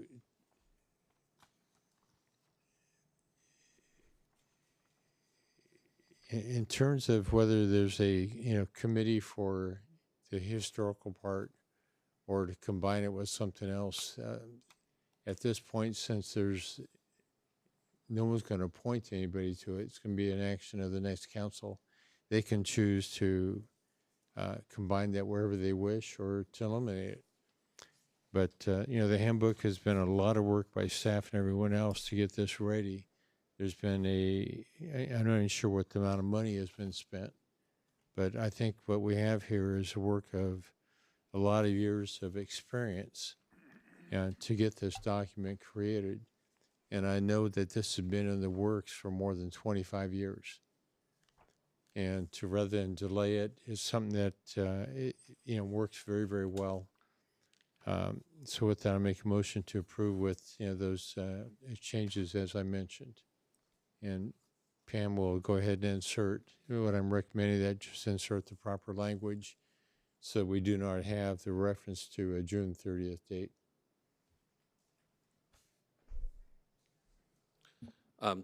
Just because you made a motion, I'll second, but I would like some more discussion on this. The whole point of having it here brought to the council today is so that we can discuss, make relevant suggestions and changes as a council. And I appreciate the resident that participated and actually brought recommendations, because the whole point of this meeting today is the only time the 5 members of the council can actually fully discuss it and make recommendations. So if there's issues with it, this is the time that all 5 council members can suggest changes. All I'm hearing is, we don't want it, but we need it. It's good, but what are the suggestions that we can look at? Because I'm not done talking about this, because I agree there's more to be done. And then also moving forward in regards to if we do approve this tonight, it doesn't mean that any future council can't make recommendations to change, because like anything else, this is a living document and any future changes can be made. It's not, engraved into stone where we can't. So work has been put into it. It's not a perfect document. It never will be. It's a living document. So I would just like to hear if there are suggestions, bring it forward, because that's the only time these 5-member councils can do it. But just to say, I'm not going to agree with it, and so let's wait until the next council does it. At what point does our job stop? At what point does our job begin? We're still sitting here, we're still working, and the comments alluding to the 3 members that are stepping down shouldn't do any more work. I think that's, not fair to the community. We're going to continue to do work, but we also want suggestions, and we're trying to be understanding as well. So I would recommend bringing suggestions like our resident did. I appreciate that a lot. There were some good suggestions in there, and there were some changes that were made based on that suggestions from the meeting. So that's how we make progress. That's how we make changes. So, and again, just for the other resident says that, well, you should just not do anything until the next council. Well, the next council can still make changes and make recommendations, and I'm sure it's going to happen. But our job doesn't stop just because we decide not to run again. Our job continues to the last day, until the next council gets sworn in. So that's my discussion. So to my colleagues, I encourage some recommendations so we can make this the document that everybody wants at this time until it changes again. So. Chung, I just wanted to let you know, I did make some recommendations last time, but there was not a will of the council. I did make some. Thank you. So we have a motion and a second. Okay, do a roll call. There's a motion on the floor made by Councilmember Barrows and seconded by Mayor Pro Tem Vo to approve the final boards, commissions, and committees handbook with modifications to make formatting consistent with the terms he, she, they, and to modify the language referencing term end dates. And if I make a clarification on that, is the term end date, the extension of the term end dates, can I get clarification on the term end date? Excuse me. There we go. The motion is only on 7F. The Right. second part was the other extension that dealt with this year. You know, and I believe the city clerk's office brought it up last summer. It's taken a long time to get to here and may become moot at this point. But I feel as long as we deal with 7F, and all we're doing is changing that extension date to new language by the city attorney. Once this action is done, we can ask if the next one is even relevant. So I believe what you're trying to say is until this appointee is replaced or up to 90 days, right? Which would be consistent with chapter Yes. 2.15. So I think that's the question you're asking to clarify? Yes, thank you. Okay.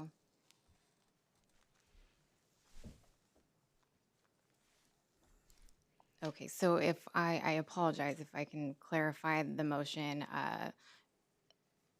that was to approve with the consistency modifications and to leave the term as is stated in the current chapter 2.15 of the Cerritos Municipal Code as far as the extended dates of the term. And I believe the electronic voting has been activated. Yep. The motion passes on a vote of 3-2. Okay, next item is 7G. What is it? Policy procedure.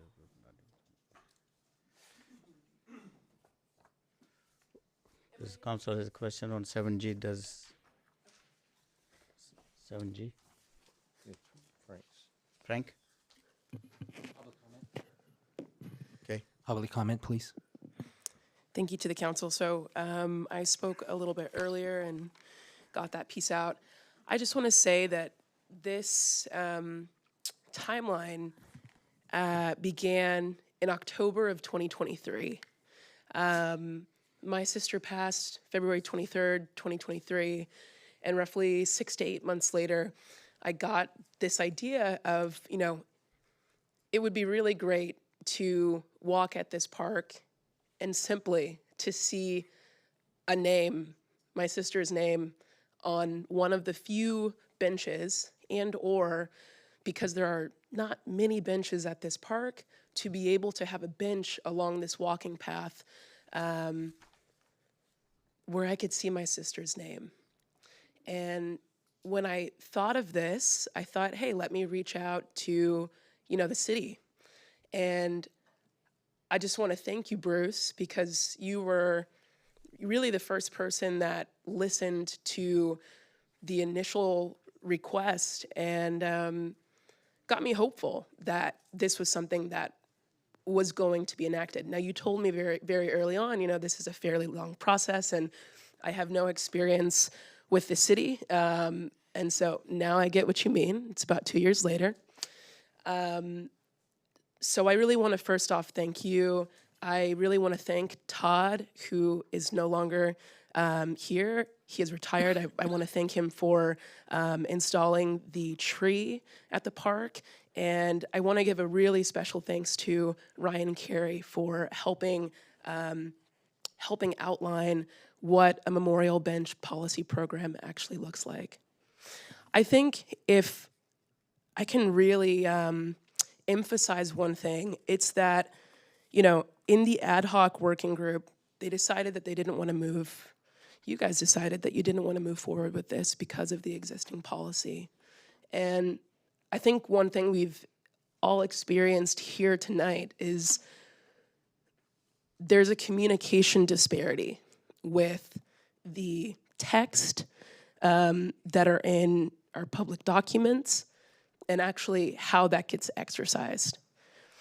The disparity that I'm seeing with this specific policy, 7.06, is, look, there's several clauses on there. One of them states that any individual can submit a name.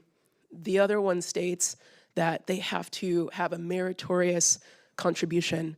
And then the other one states that you can only really be considered for this when the person is deceased and a year after that. Now, what gets tricky with this is I've been in this process for 2 years, and I only found out that there was an existing policy about a week and a half ago.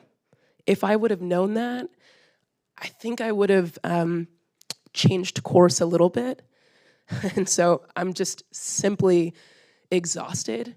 But look, I'm really wanting to work with the city on this. I think that there is a fundamental issue when we have a quote, policy that is open and is accessible to any of the community, but when exercised, it only reflects those of you that are here.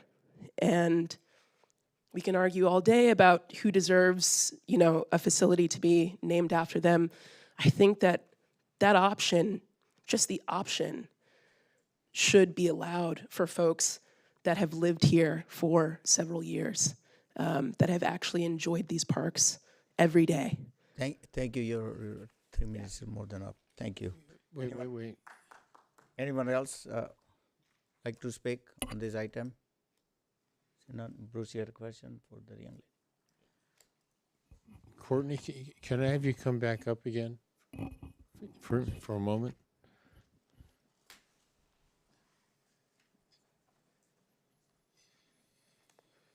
When you made reference to the ad hoc committee, there was many more things that came apparent, and I want to apologize. I haven't had time to call you back this week.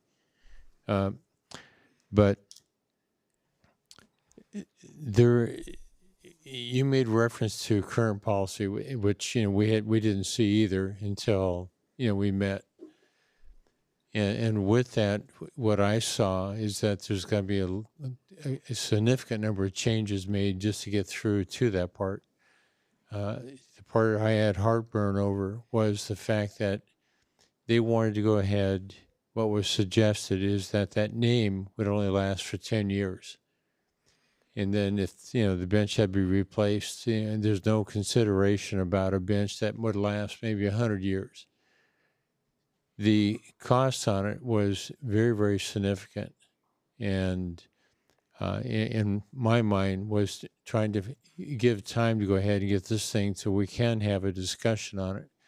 But unfortunately, neither Chung nor I are going to be here, more than another roughly a month. You can still do it.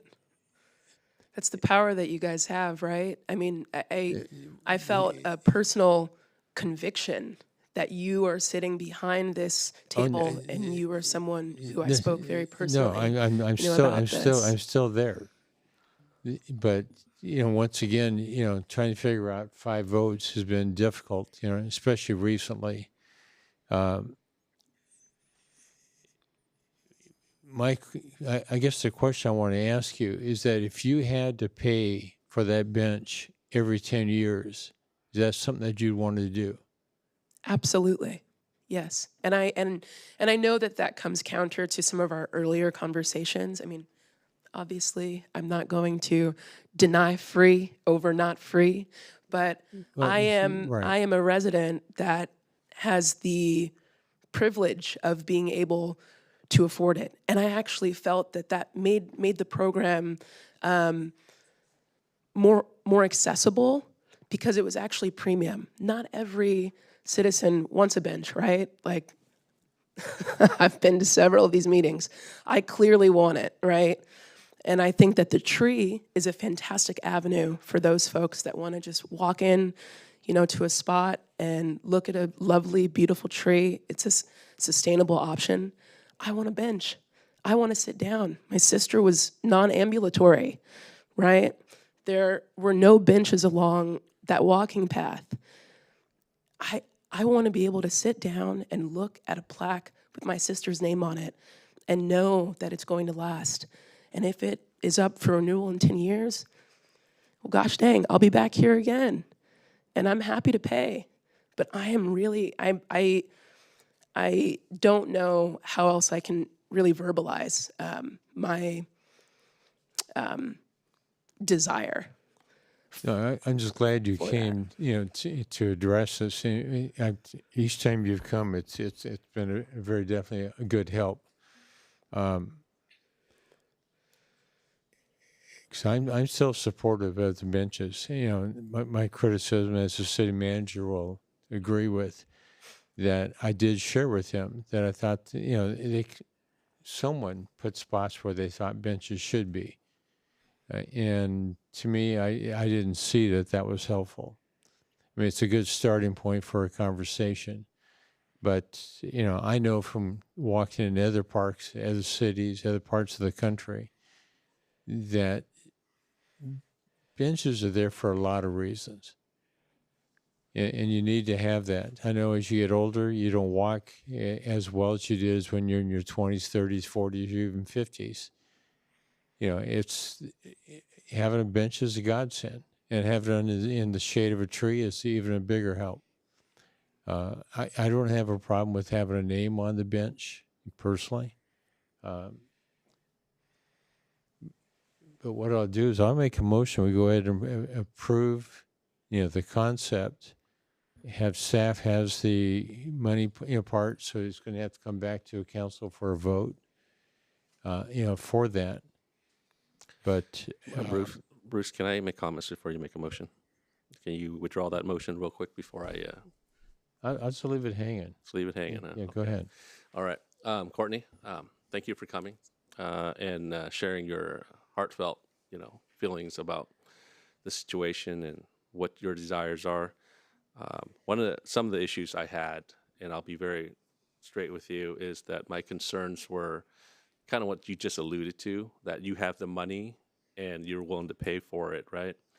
And so one of my concern is, what if someone else had the money and wanted, and some part of the policy was that they can pick the benches in the certain locations we're at, and so they say, well, I'm going to pick the next 10. I want to pay for all 10, and all of a sudden there's 10 benches now with the same family, and they want to just hold it because they have the money. So that's one of my concerns, right? And and I'm not saying that's what you're going to do. And hearing your story really touches me. But at the same time, I'm trying to be realistic, and I hope you understand where I'm coming from. Is that a public park, because it's city run, it's for everybody in the community, right? And I'm not saying that your sister wasn't there and is well deserving of a name on a bench, but as a city facility, we have to take everybody in consideration, right? So we would have a policy, and then so the concern is when people show up, that bench is for a certain family, even though everyone can sit on it. So these are some of the issues I had.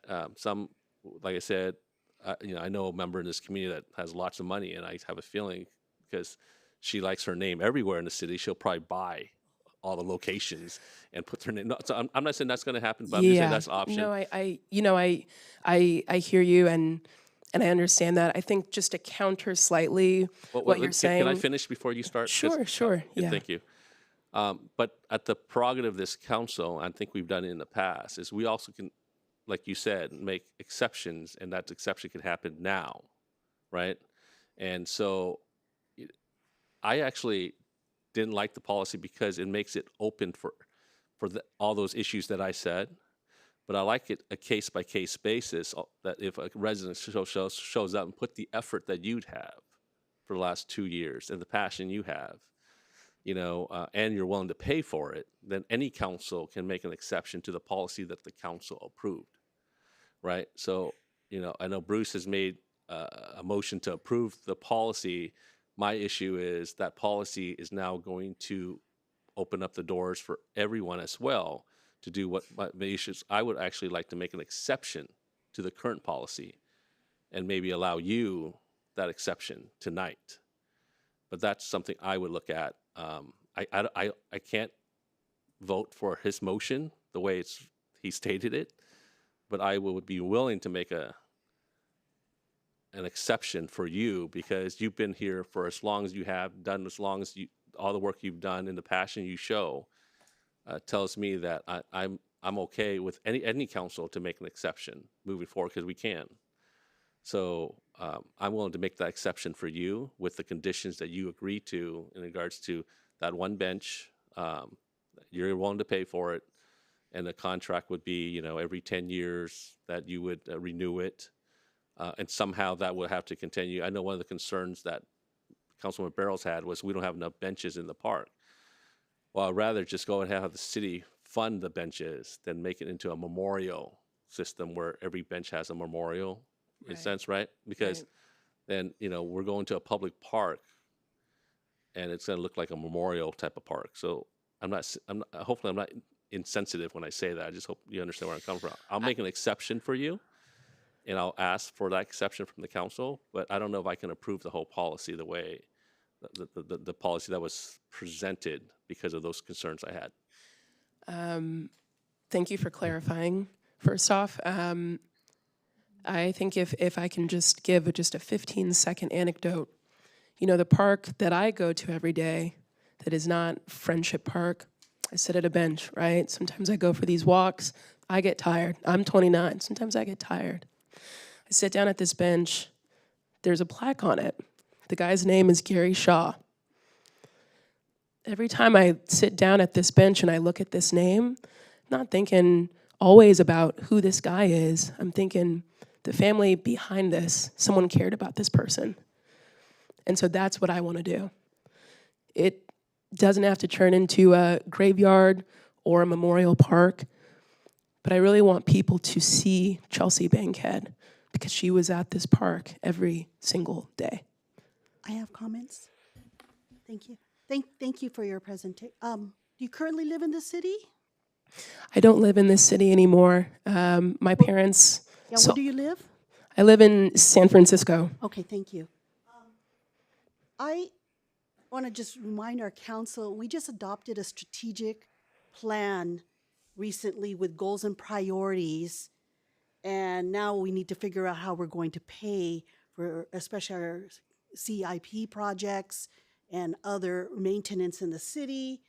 In fact, 9B on our agenda tonight talks about setting policy on financial reserves, which is something very prudent and what we should be doing, so it can set the path of how we are spending our taxpayer dollars.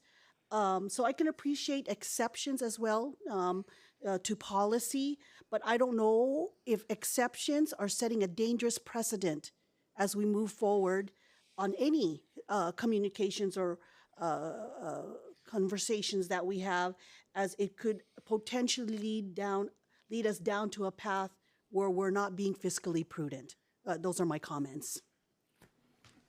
Thank you. Yeah, Linda, if you don't mind my asking a question, if the cost is incurred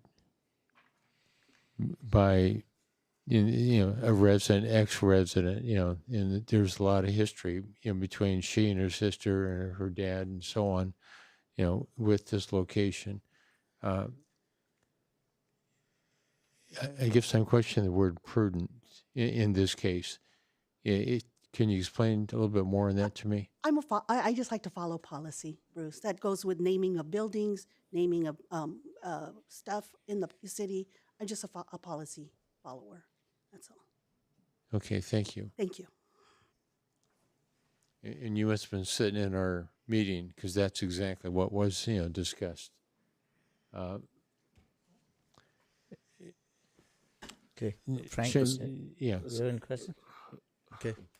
So are you saying that you're amenable to the policy No, The new policy? I'm going to withdraw the motion and make a new one that we, do an exception, case by case for, benches. Because the naming of, the sites, buildings, rooms, whatever it is, I think is a very large way of looking at it. If we're looking at something as minor as a bench, and the fact that we do need more benches, this is a way to address it on a case-by-case basis. So with that, I'll go ahead and make the motion to address the issue as Chung presented. That was your motion? That was a motion. Okay. Did you understand the motion? Yeah, needs a second. It's dead right now.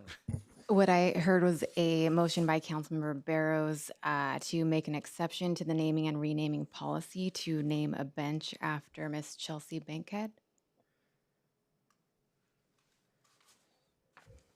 I'll second. And that was seconded by Mayor Pro Tem Bo. To make an exception to what? The naming and the current naming and renaming To make an policy. exception to 7.06? Yes. Because it otherwise doesn't qualify under 7.06?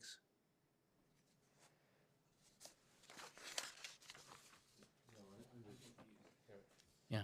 Under current policy, and I think, as Courtney stated very clearly, it's based on people that have contributed. It's like a ball field named after one of the coaches. There's a lot of different examples, of that. Jim's name is attached to a park.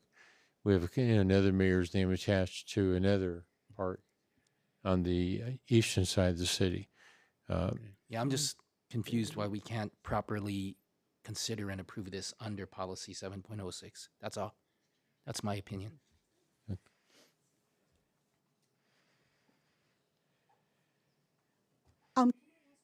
Why not then just a motion to change the policy, send it back to the policy committee to change it? I'm just not in favor of these exceptions. We did one for the theater, for Art Galucci, now we're doing this exception. Yeah, my only concern is, like I said, the issues I raised with that new policy. So I wouldn't vote for that new policy. I know, that would be my response to your question, but because it just opens up a lot of other issues too. And I like our current existing policy. And if I may, we do have a motion and a second on the floor. And I believe the electronic voting, and the motion does not pass on a vote of 2 to 3.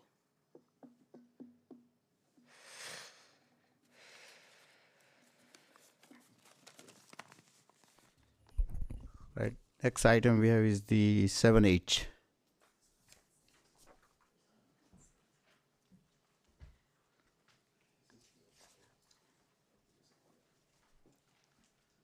Frank, you pulled that out to 7H. Is anybody like to speak on this item? Yeah, thank you. Oh, okay. All right. What does this even apply anymore from what we discussed earlier? I mean, we still have to vote on it, I get it, but it just reverts back to the municipal code, right?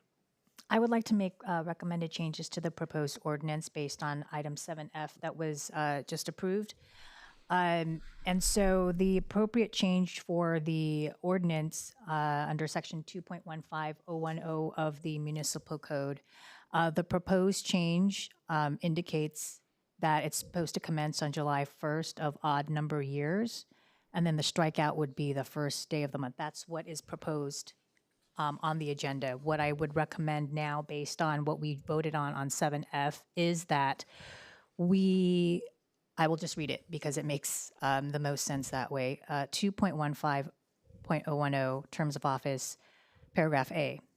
All city council appointments to the City of Cerritos advisory boards, commissions, and committees shall be for a term of 2 years, commencing on the first day of the month after the annual mayoral transition conducted in odd number years to coincide with the city's general municipal election cycle, or within 90 days thereof, whichever is earlier.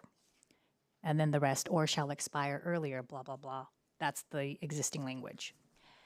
Paragraph B would then state, the term of any regular member of any City of Cerritos advisory board, commission, or committee is automatically extended until their respective successors are appointed and qualified, or for not more than 90 days pending the qualification of his or her successor, whichever is earlier. That way, it allows for the appointment as early as possible, but understanding that it may not occur within that time frame, that it would occur within 90 days. So it still puts pressure upon the council to make the appointment and for the city staff to run the appointments and qualify the proposed appointee within that 90-day period. Thank you. I move what she said. I just have a quick comment. I just feel that candidates, as they're running, they know the job, they should hit the ground running. That's the job. They already know they have appointments to make. It's what is expected of them, and it's also expected from the residents as well. Council member elects should know who they're going to appoint, and they should encourage them to file an application right away as soon as vacancies are announced. And I know there's issues of not having them, making a full quorum, or maybe that they need to complete training or whatsoever. But, that goes for also the council member elects as well. So I just feel that we shouldn't be extending. And I think we're even honoring them on March 13th, the outgoing the outgoing appointees on March 13th. So it's kind of weird that they would still sit and hang around until whenever. Thank you. Again, so this is part of the discussion. So then what would be your recommendation if, let's say, a new council member doesn't appoint somebody in time and there's no quorum? Then the city just continues. I mean, this is just to solve the issue of that. I don't think we're trying to say that we want anybody to stay on more than they should. It's just, this was brought up by staff a while ago where, I think it was common practice at the time that you just remain until a new person is appointed. So is there a solution for that you can think of if you don't like this one? I just feel that as a council member, they're ready to hit the ground running. They've got to come to the first meeting fully prepared with agenda briefings.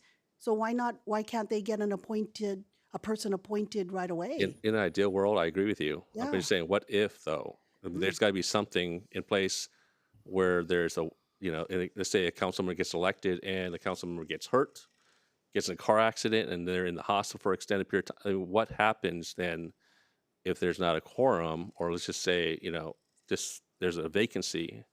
What solution do we have? Do we just continue on with nobody on that? Or we can't just say we're not going to do anything. This was brought in staff so we can deal with that issue in the future.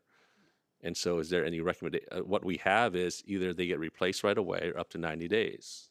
And I think that kind of encompasses all those issues, so that council member that hits the ground running can replace that member right away. Yeah, no, I understand. But I'm also not comfortable with having an appointee from a council member that is no longer a sitting council member. But I think you have a, I was just going to. You looked like you were ready to say something. Thank you, Mayor, members of the City Council. I was just going to add that in light of the changes to the BCC manual that were made on item 7F, the changes to the proposed ordinance that were read aloud by City Attorney Pam Lee would address, I think, the issues that were just raised, such that, as was just stated, a new council member who comes in can immediately appoint, and they would take effect within a short time frame. Or if, for whatever reason, there's a delay, an existing sitting commissioner or committee member can sit until that new appointment is made. But I believe, Ms. Lee, did you have another amendment to propose?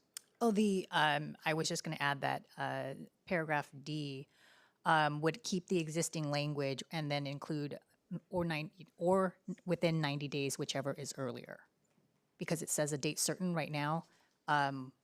We have moved to strike that, keep the existing, but reference the 90-day period.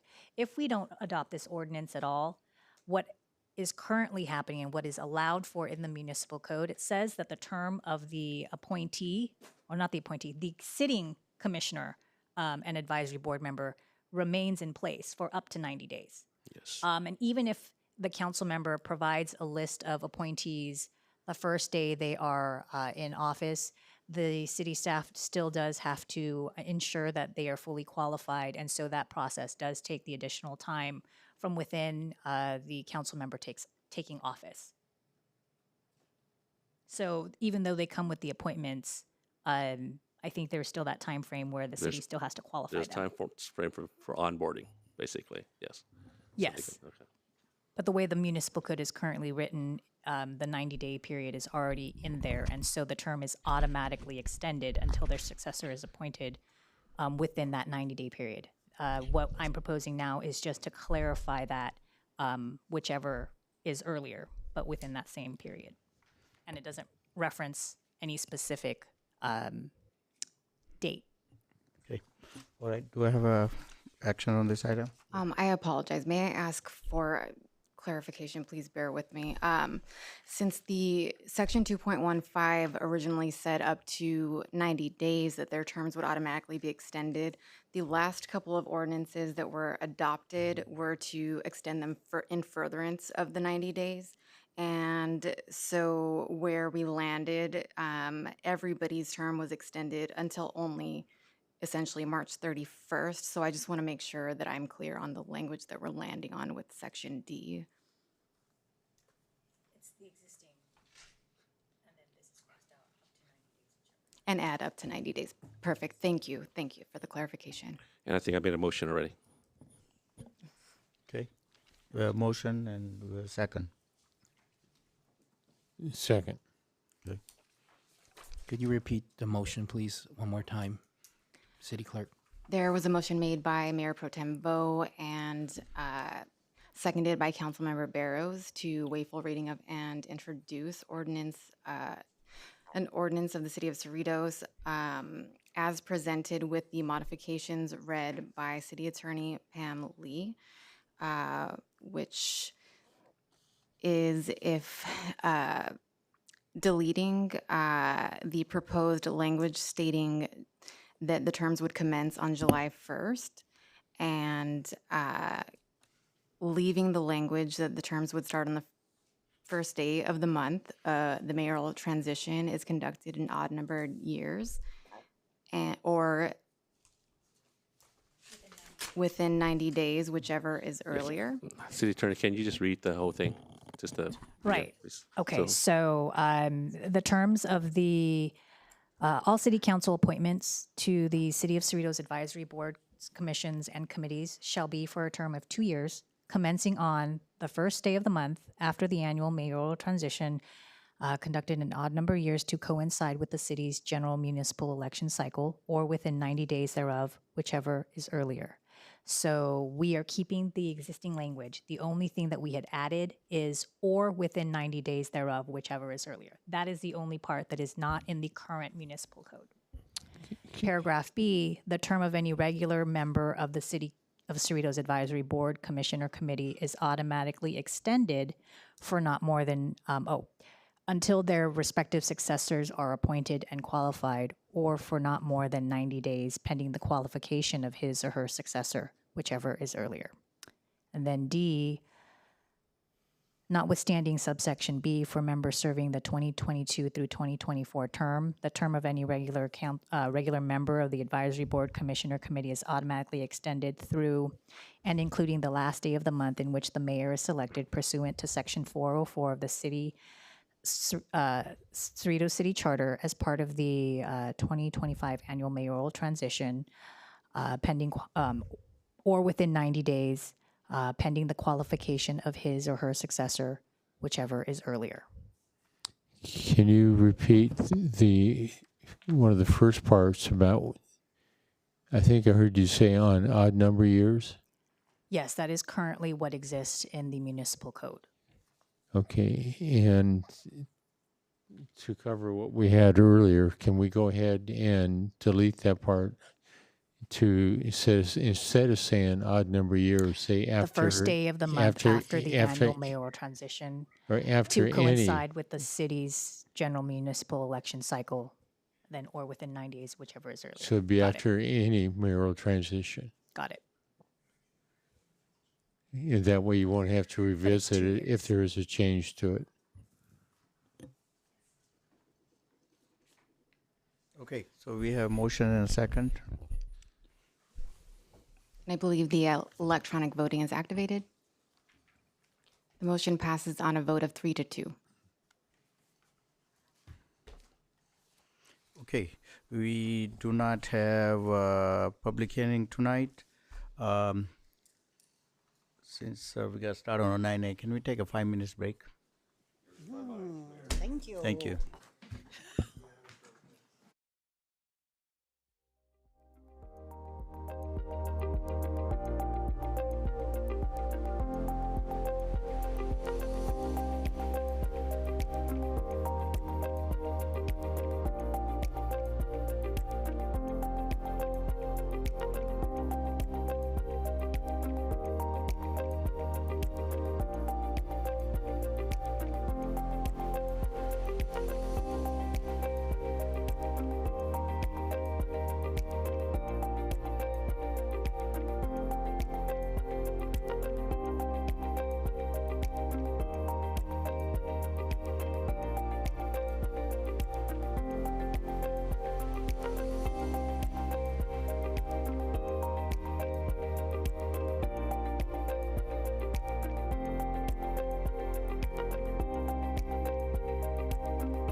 All right, we're back.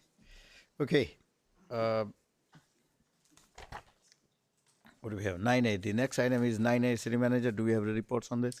Yes, thank you, Mayor, members of the City Council. Item 9A is a presentation regarding the annual comprehensive financial report.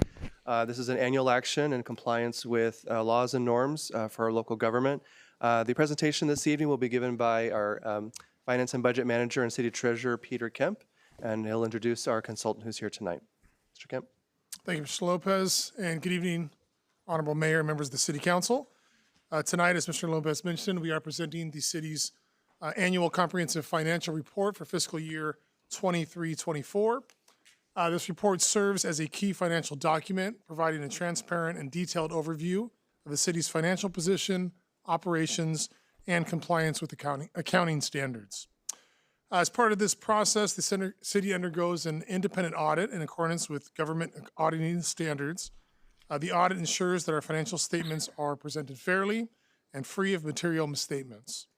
I'm pleased to share that the city has once again received an unmodified opinion from our independent auditor, Clifton Larson Allen, which is the highest level of assurance an entity can receive. Additionally, the city has a long history of financial excellence, having received the Government Finance Officers Association Certificate of Achievement for Excellence in Financial Reporting every year since 1986. This year, we have submitted the act for consideration. I do want to take this time to thank the finance team for their hard work and dedication in preparing this report. Additionally, I want to express my appreciation to our independent auditor, Clifton Larson Allen, for their diligence and professionalism throughout the audit process.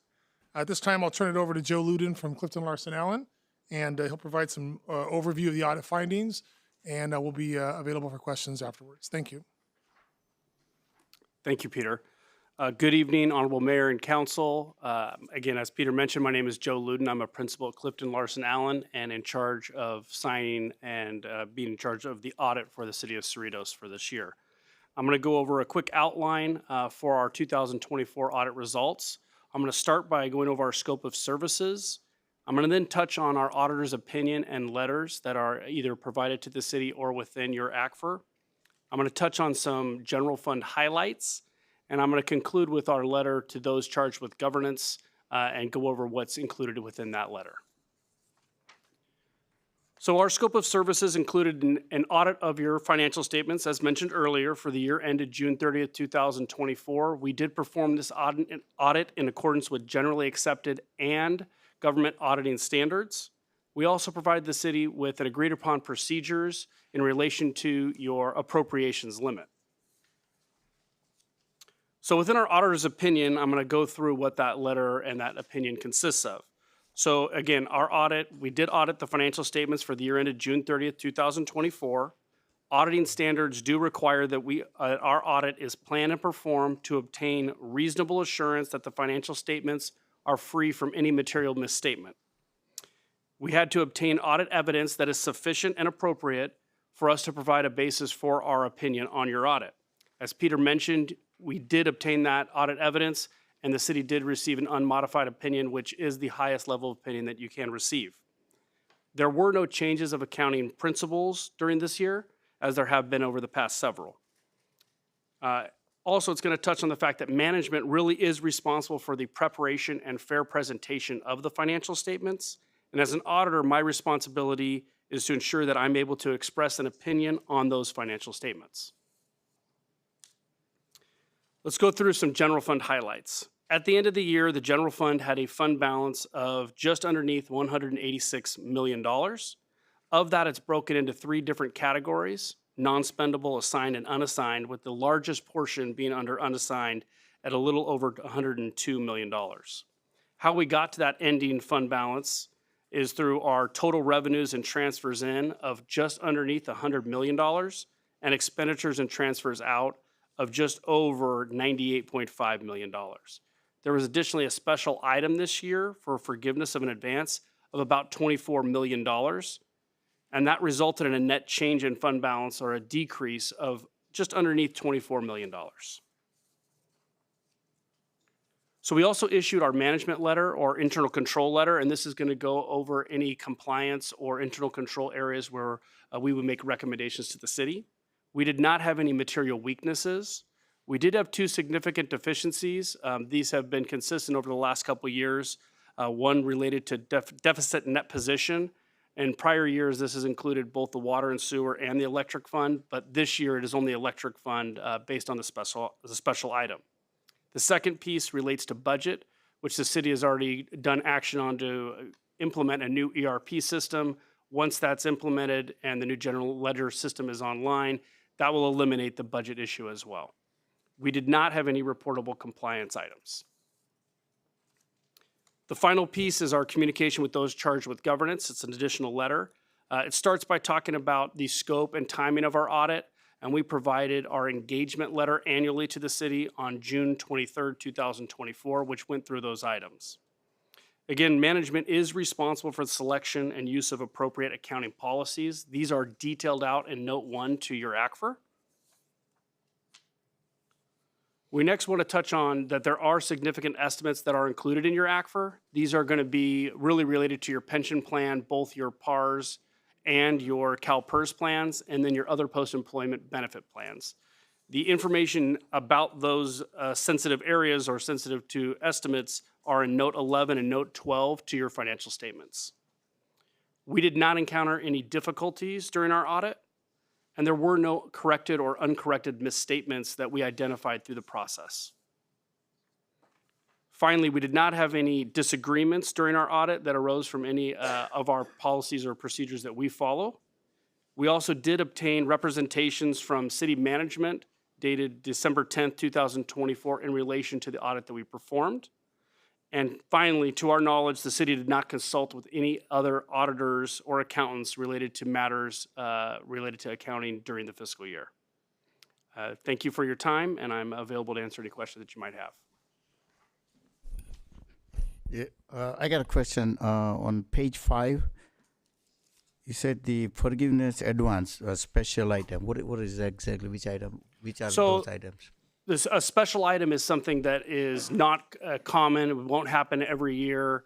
There is also such thing as an extraordinary item, which is beyond that. But a special item is something that's unique, that's not going to happen very often. And so City Council had given action, I believe, at the beginning of the fiscal year to forgive the advance between the water and sewer So this fund. is enterprise with a write-off. Correct. Okay. Exactly. That's exactly what it is. Okay. Anyone else have questions? None. Any would like to open up for public? If anybody like to speak on this item? See none, we'll bring it back for the council action.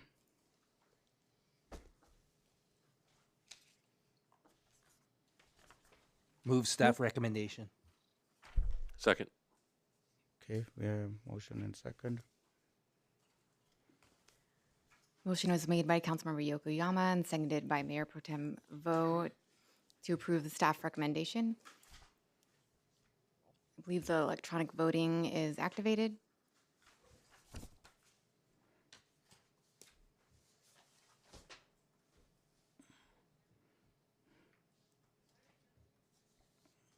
And the motion passes on a vote of 5-0.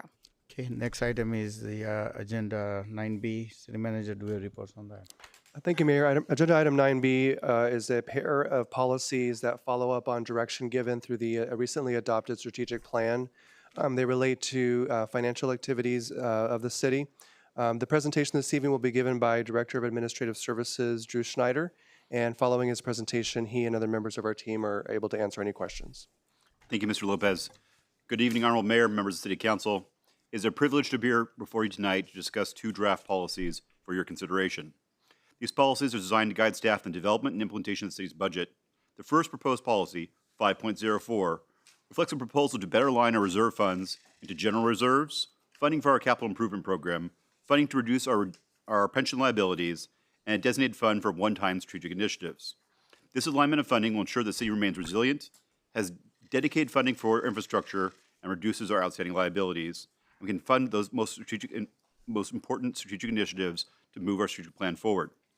The second proposed policy, the Capital Improvement Program Prioritization Policy, 5.05, provides for a structured process for our city's experts in their respective fields to examine the full range of capital projects that have been submitted as part of the budget process and determine priority order based upon a set of considerations including safety, regulations, alignment with the strategic plan, availability of grant funding, and others. This is a brief synopsis of these policies. Our city manager, Robert Lopez, our public works director, city engineer, Alvin Papa, our city treasurer / budget and finance manager, Peter Kemp, and I are all available to answer any questions that you may have. Thank you, Drew and Robert, for the report. Does council has any comments? Questions? I have comments. Okay. Let's open it up for public comments if anybody like to speak on this item. Seeing none, we'll close the public comment, bring it back for councilman. You have comments? Thank you, Mr. Mayor. Thank you, Drew, for that report. I didn't have any questions because I had already had the opportunity to sit with you, Robert, Ryan, and Alvin a couple of days ago as you guys thoroughly briefed me on this report and also answered the many questions that I had. So I'm in complete of this financial reserve policy. It is a step in the right direction. We are stewards of public funds and taxpayer dollars. I am encouraged that our staff is taking a proactive approach to have guidelines and procedures that will assist in developing the budget each year. I look forward to the future, to a future community meeting to help educate our residents on how we set forth to improve fiscal stability and how capital improvement projects will be addressed. I think it is prudent to be transparent with our community and to have these types of workshops for all of our stakeholders. So thank you to our city manager, administrative services team, public works on developing this policy. I also want to thank Ryan Carey for his input from having been our previous finance manager, as he was able to give insight on the need of having such a policy. This will be our first full budget year with our new directors, and I am really pleased with their forward thinking and their thoughtful process to ensure Cerritos is on the right path. Thank you. Thank you. Anyone else? Thank you. May I comment, please? Sure. I just wanted to thank Drew and Alvin and Peter for bringing to the council these two important citywide fiscal policies. They're very important for the short-term and long-term future of our city of Cerritos. Thank you, John Wynn. Thank you, Mayor. And thank you to each of you for your work you've done on this. It's been quite a long road just to get to here. But as I was reading through the report, I just kind of remembered something that back when I was first elected in 94, our reserves were around 35, 36 million. And if you take inflation into consideration, that's today be worth around 76, 78 million. And at the forum, I heard someone point out that our income was up by 12 million. But what they're not looking at is that over the years, we've added the library, which has its expense to maintain and operate. Same thing with the senior center. There's a whole lot of things that were added over the intervening years, and our expenses are up. But as we all know from going to the store, the cost of buying things, buying eggs is up, buying gas is up, and without blaming anybody, it's just things are more expensive. So our income that's gone up hasn't really gone up. The cash that's available to us only stretches so far. So this is, I think, a very wise move to commit our reserves, because the things that we have to do are way beyond the cash we have.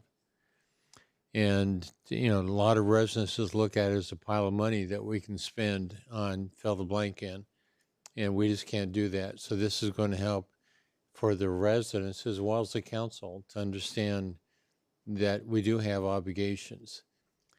So I'm excited to see this. I'm just disappointed it's taken so long, but it's very complicated, so it's good to be here. And if there's no one speaking, I'll make a motion to approve. Second. Okay, we have a motion and second. Or comments? No comments. And I believe the electronic voting has been activated. And the motion passes on a vote of 5-0. Okay. Next item is the in agenda is 9C. City manager, do a report on this. Thank you, Mayor. Agenda item 9C follows up on prior City Council direction. The presentation this evening will be given by City Clerk Cindy Nava. Thank you, Mr. Lopez, Honorable Mayor, and members of the City Council. As stated, the item before you is in response to City Council consensus direction given at the January 9th meeting to consider amending the approval process for candidate forums conducted by nonprofit, nonpartisan community organizations related to Cerritos municipal elections. During election season, the city has historically received requests for use of the City Council chamber and staff resources to conduct candidate forums, including a live broadcast and rebroadcast. Requests honored are required to be from nonprofit 501c3 nonpartisan organizations and must be submitted at least 30 days in advance of the requested date. After staff review the requests and verify the availability of the chamber and city staff, the matter is agendized and the City Council review and approve such requests at a public meeting. On November 25th, 2019, the City Council did consider authorizing administrative approval of these very requests, and at that time, the City Council unanimously rejected the proposal to administratively approve requests and maintain the required City Council approval. At this time, it is recommended the City Council review and discuss the information provided in this report and open public comment and authorize administrative approval to coordinate and schedule future requests from nonprofit, nonpartisan community organizations to conduct candidate forums related to Cerritos general municipal elections or, I apologize, Cerritos municipal elections, or provide alternate direction to staff. This concludes my report, and the city manager, city attorney, and I are available to answer any questions the city council may have. Okay. I do have Two two questions. questions. All right. Robert, is there any restriction time-wise? We have down 7 to 9. It seems like there's never enough time. Would 6 to 9 be appropriate with a little bit of time for whoever is hosting it to come in and set up? So, for instance, let's say we allowed them to come in at 5:30, and have it start at 6. Is there a problem with that? Are you asking it for the meeting, the event to start at 6 versus 7?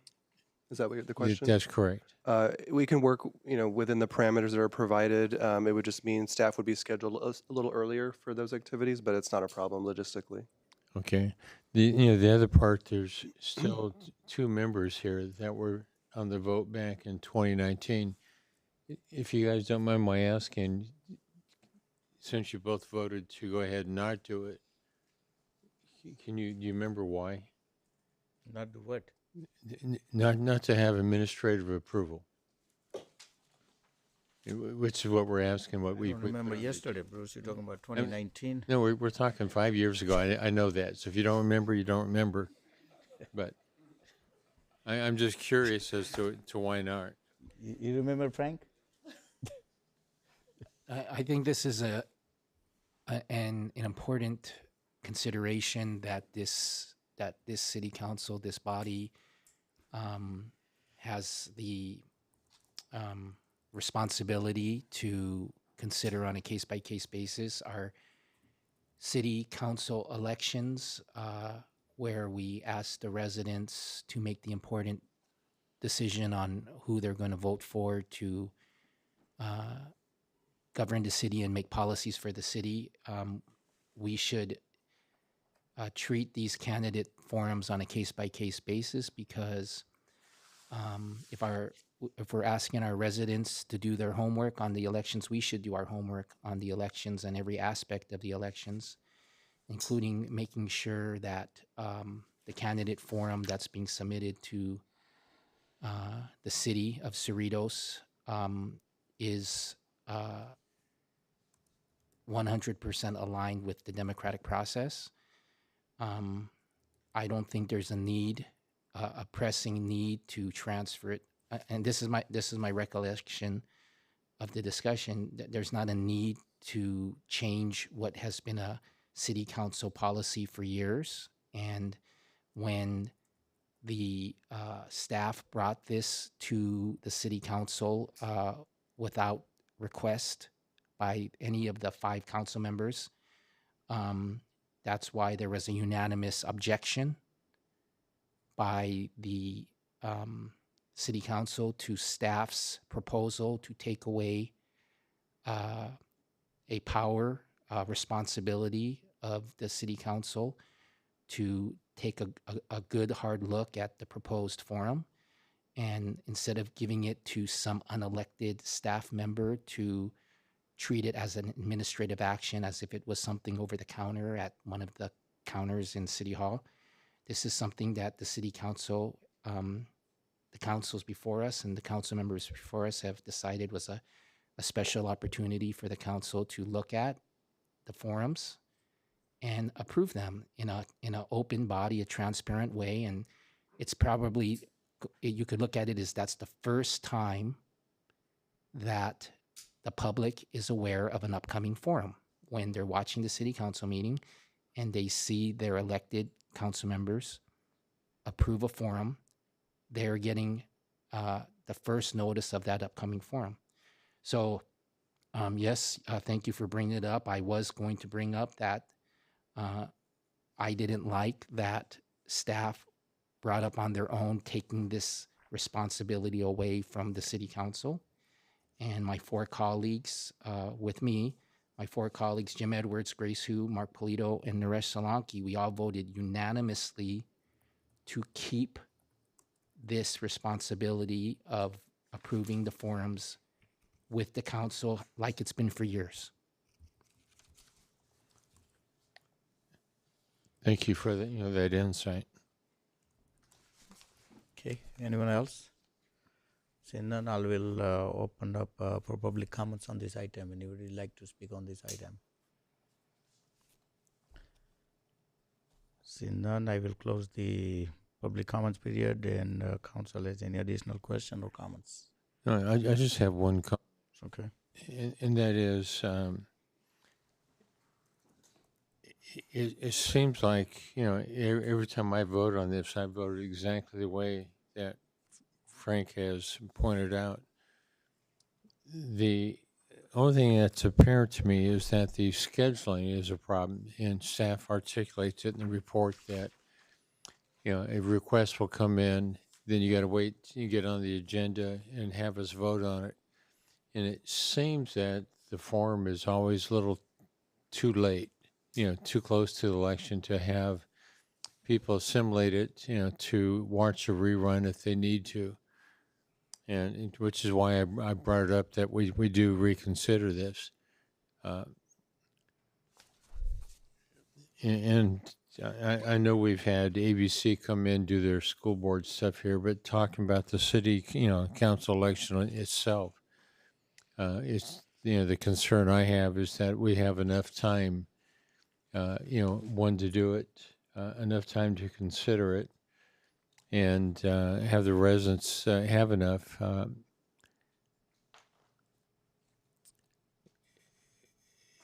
Because I would assume that in between, it's not just a city council meeting, but we can advertise this at any and all of the commission meetings, that there is a forum coming up, once, this is approved.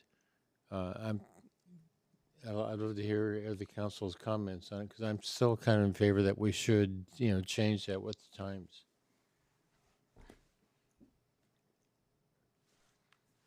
Anyone else? That's it. There's no comments. So we're Okay, ready well, to... I tell you what, I know how the vote went before. I'll make the motion to go ahead and approve the administrative action, and if it goes, it goes. If it doesn't, it doesn't. Okay. And there's no second. So that's it. And the motion dies for lack of a second. Well, that's that. All right. Next item on the agenda is 9D. City manager, do a report on this. Thank you, Mayor. Item 9D also follows up on council direction as it relates to the upcoming election. This presentation will be given by City Clerk Cindy Nava. Thank you, Mr. Lopez. Good evening, Honorable Mayor and members of the City Council. Once again, The item before you this evening is a review and consideration of general provisions related to the Tuesday, March 4, 2025 Cerritos General Municipal Election pursuant to City Council consensus direction given at the January 9 meeting. The March 4 election was called by the adoption of resolution number 2024-18 on October 7, 2024 as a standalone election with a hybrid voting model consisting of an all-mail ballot with in-person voting at Cerritos City Hall. Modification to the current election administration plan could potentially require the adoption of additional resolutions, may incur additional expenses in the fiscal year 2024-25 budget, and would expend additional staff resources. With the city's election day just 19 days away, significant modification to the current plan for the March 4 election is not necessarily recommended at this time. Though the Office of the City Clerk elections official has pivoted in some ways throughout this election season in response to the recently called State Senate special election and concurrent voting period. Prior to turning to the City Council for discussion, public comment, and obtaining council direction, if you would please bear with me to keep voters informed, I'd like to provide a brief update on the March 4, 2025 Cerritos General Municipal Election. Currently in the Cerritos municipal election, Cerritos voters have the opportunity to vote for 3 members of the City Council and on 2 charter amendment ballot measures. The city charter may only be amended by a vote of the people. Both the City Council and the Cerritos voters have the power to place measures on the ballot. The California Elections Code defines the process by which residents may place a measure on the ballot by voter initiative, also by which the legislative body, the City Council, may by majority vote at a public meeting place a measure on the ballot. Cerritos voters may now vote in both the city's election and the county-run state Senate special election. The state recently declared a vacancy in Senate District 36 when Senator Janet Nguyen ran for and won a seat on the Orange County Board of Supervisors. This created the need for the state to call a special election to fill the seat scheduled for Tuesday, February 25th, 2025.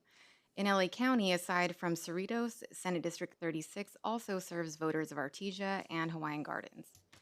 Because Cerritos voters now simultaneously have access to 2 different ballots, those who opt to vote by mail or use a vote by mail drop box should be mindful of which ballot they are placing in which envelope.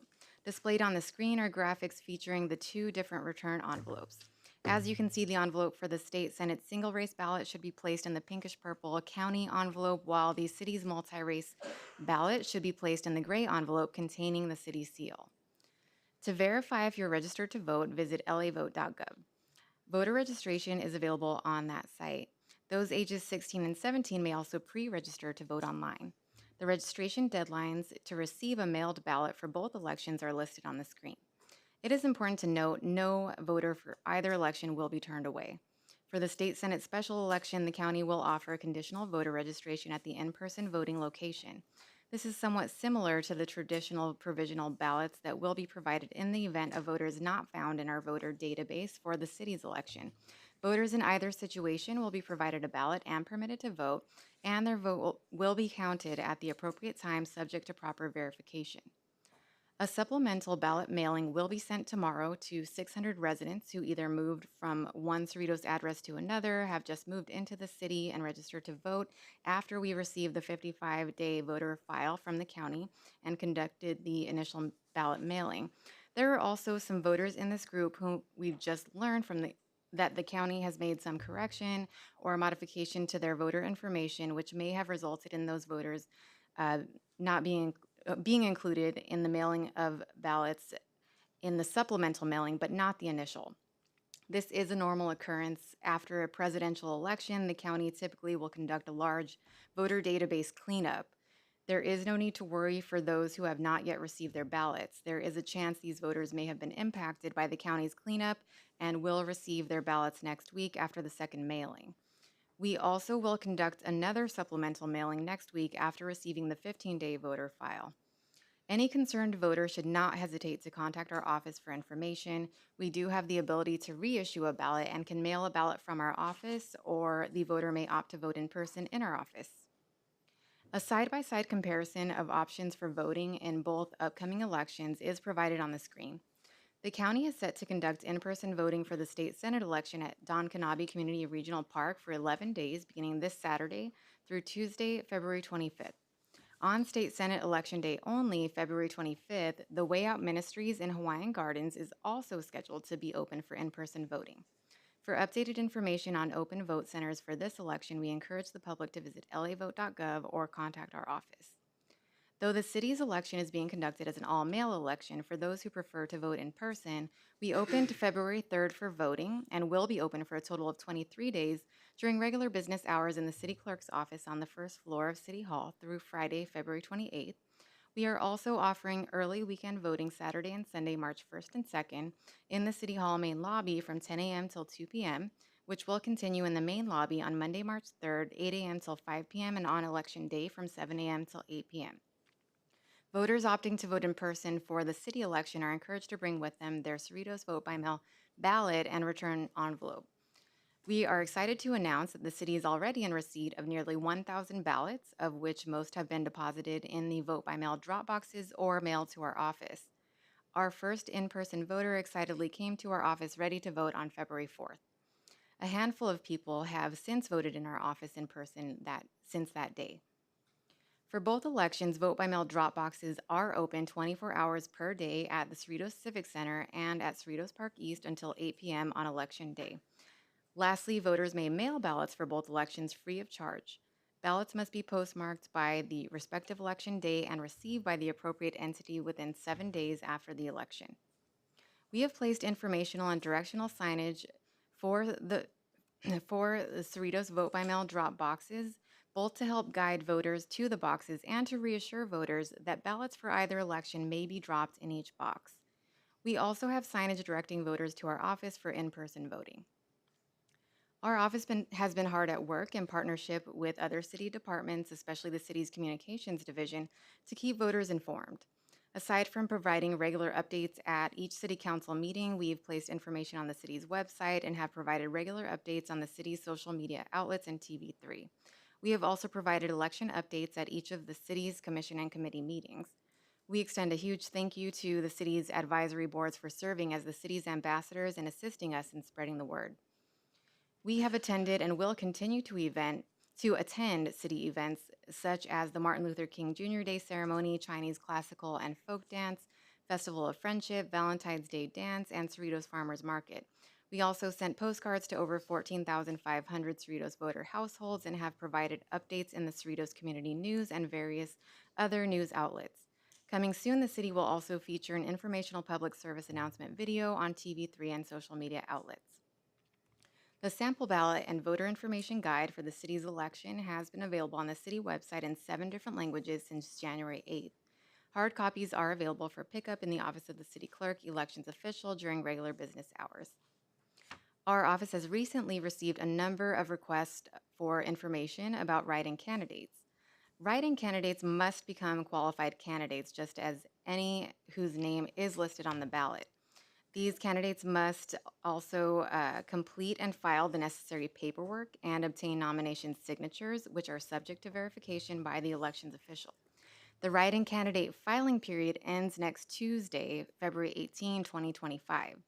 Currently, none have pulled or filed nomination paperwork to qualify as a write-in candidate. The city's cerritos.gov/election 2025 website will be updated daily with any information regarding write-in candidates should any potential candidate pull or file nomination papers or become qualified write-in candidates. Votes for write-in candidates will only be counted should the name of the person written on the ballot and voted for qualify as a candidate. The Office of the City Clerk is available for assistance Monday through Friday, 8 a.m. to 5 p.m., holidays accepted. This concludes my presentation. At this time, it is recommended the City Council review and consider the information provided in this report, open public comment, and direct staff accordingly. I'm available to answer any questions the City Council may have. Thank you for the report, Cindy. Council has any questions? Yes, please. Okay. Thank you for that report, City Clerk. A lot of good, thorough information in there. I hope our residents are watching. You brought up write-in candidate. So if somebody qualifies to be a write-in candidate, can the the voters who've already voted, you said you've already received 1,000 ballots. Yes. If someone qualifies to be a writing candidate in the future, can the people that have already voted tell you they want to change their vote and revote? Honorable Mayor and members of the City Council, thank you, Councilmember Yokoyama, for your question. That depends on the timing of the receipt of the ballot. Should they contact our office in the meantime between them mailing their ballot to our office and us receiving it, and they send us a notice in writing, we can take their writing and place that with the ballot that we may or may not receive before they come in to vote. We would try to get them to come into our office to vote prior to the receipt of their mailed ballot, or however they may have already voted. What about the 1,000 ballots that you've already received? Are there any circumstances that people can change their vote for those 1,000 ballots you've already received? That, and I would defer to City Attorney, but from my understanding, with our election, if we have not signature verified the ballot, which we are performing daily, then we may be able to make that same modification. However, like I said, we are verifying daily. We have currently 991 ballots of those received signature verified. You've signature verified. I apologize, 998 out of 991 are verified. No, that doesn't make sense. What did you say? 989 out of 991 are verified. I apologize. So those 989 that have been signature verified are locked in? Mm-hmm. Okay. And I want to thank you because I know, because I've been getting questions from residents about our city election. They're confused. They're uncertain about things, and I've been referring them to you. And what you know is that a number of residents, multiple residents, have stated that as of today, they have not received their City of Cerritos election vote by mail ballot. So we can let them know, for those of you that haven't, for those residents that have not received their ballot and they haven't called you, what can they do? What can they do? What are their options if as of today they haven't received their City of Cerritos election vote by mail ballot? And can they show up at the vote in person options that you displayed without their ballot and tell you they haven't received it? And what's going to happen to those City Cerritos voters who are calling me and calling you and telling you that they have not received their ballot? Thank you for your question, Councilmember Yokoyama. Absolutely, anyone who has not yet voted can come to our office. What we do, well, one, they can call us if they would like us to send them to reissue them a ballot and send it by mail. But if they haven't received it by mail, they may be concerned about that. So we do encourage people to come into our office where we can reissue a ballot. We do verify that they have not already voted. Voting twice is a crime, as stated on the envelope. So we do verify that they have not already voted prior to reissuing a ballot. That would be the only thing. And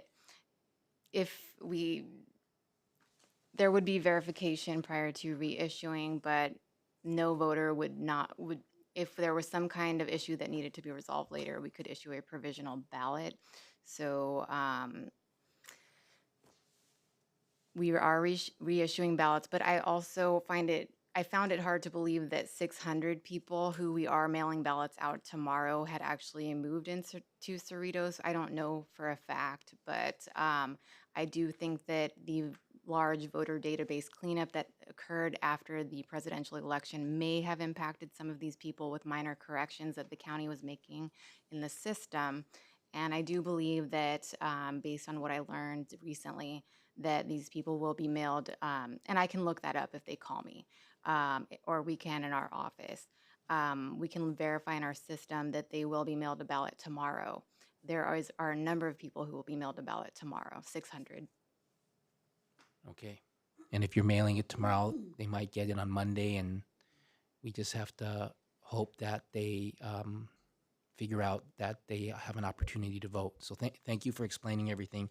Thank you for this report. Thanks for handling all those phone calls you're getting. You're serving your residents well. Thank you. Okay, anyone else? Yes, I just have a quick question. Cindy, in an election run by County of Los Angeles, voters receive a text or email confirming that their ballot has been received. Do our Cerritos residents receive the same service in where elections receive the same service in which they are provided confirmation that their ballot has been received? Like, how are residents being notified that their ballot has been received? Councilmember Johnson, thank you for your question. Currently, we are using several internal tracking systems. However, we have not yet subscribed to a public-facing ballot tracking system. However, I have personally emailed residents informing them that we have received their ballots. Anybody with any question, please contact our office. We welcome questions from the public for anyone who has concerns. Well, thank you. I didn't know you were taking the extra step to email our residents, and I appreciate that. However, as I've stated before, this is, standalone elections versus county-run elections. I support our elections run by the county. So thank you. Okay. I'll now open up the public comments on this item. I do have two card speaker, Elbar Levy.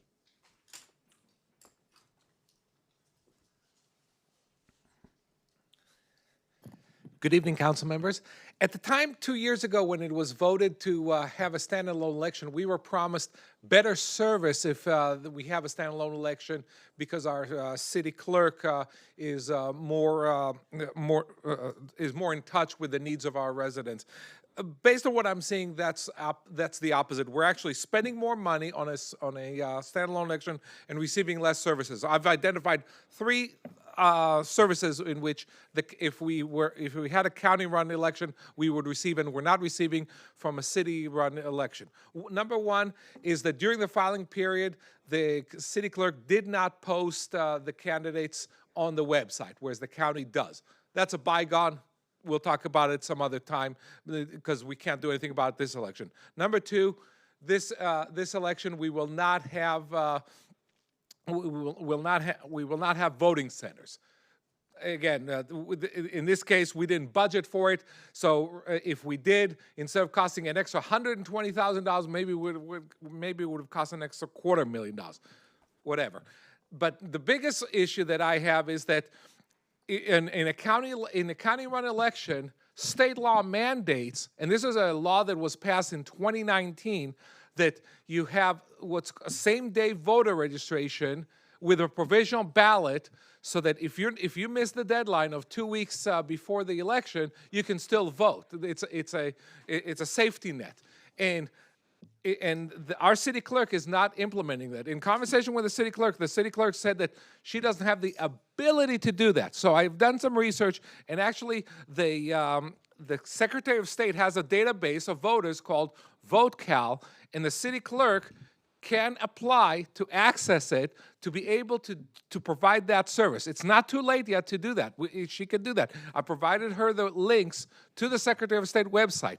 Now, I was also told that this is a loophole, that when the law was written in 2019, back then, it was illegal to do standalone elections because we had to do consolidated elections, and then a judge ruled that charter cities don't have to do that. So at the time that they wrote the law requiring same-day voter registration with provisional balloting, it was not anticipated that there would be standalone elections. So we're actually exploiting a loophole that we don't need to exploit, okay? And this exploitation of the loophole doesn't save us any money. It just provides less service to the residents. So I do hope that the city council will direct the city clerk to provide same-day voter registration service along with provisional balloting. Thank you. Thank you. Next we have is Catherine Pascual.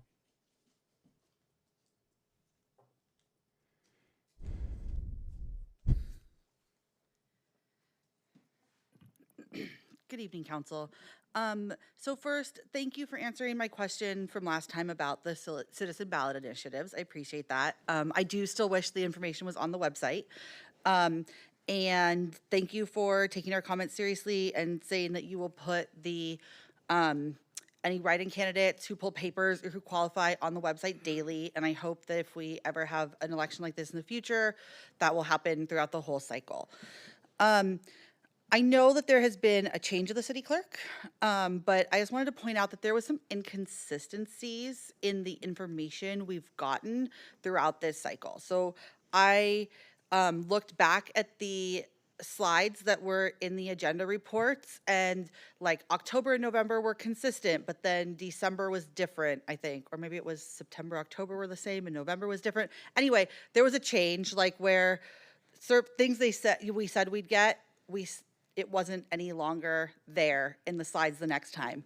The other thing that I found concerning was that there was one meeting where it said that the last day to register to vote was the 17th, and that was on a slide, and Mr. Barlevy emailed the next morning, and those slides were never linked in the agenda report, and they were never during the meeting, and then when they were linked, that slide was taken out of them. So like you can look back at the meeting video and see that slide, but you see that that slide was removed when it was linked on the agenda.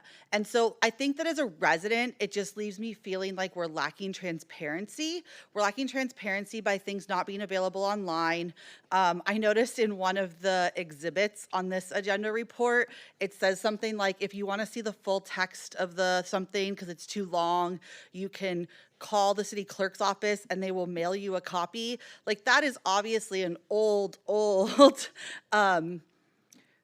line, because those things should just be readily available on our websites in this day and age, right? We shouldn't have to call the city clerk. We shouldn't have to get something mailed to us. Not that I'm saying that we're having to for this one, but I wish that we could like upgrade our transparency wherever possible. And then I noticed tonight, like, again, with the lack of transparency, that in the slides, you had hours that Cerritos election was open, but not hours that the county election was open. I assume it's because that would look bad side by side, because your weekend hours are a lot shorter than their weekend hours, which, again, is fine. We are not the behemoth that is LA County. It just feels disingenuous to, like, put up a side by side and then, like, leave out their hours that make ours look not so great. So the last thing is that I do know that Councilmember Johnson asked about if we're notified when our ballots are received. But the other thing is that candidates can get notified who has voted, so they can remove them from their field of people who they're reaching out to. That saves candidates time and money. They're not knocking on doors of people who have already voted. They're not sending out mail to people who have already voted. And so I wish that we had that ability as well in these services where we get our voter lists for candidates. And then the last thing, I've just heard feedback that people are canvassing a lot in the dark with this spring election. So it is what it is. It's happening this time, but they really preferred when the election took place during daylight savings. Or Thank you. closer to daylight savings. Anyone else like to speak on this item?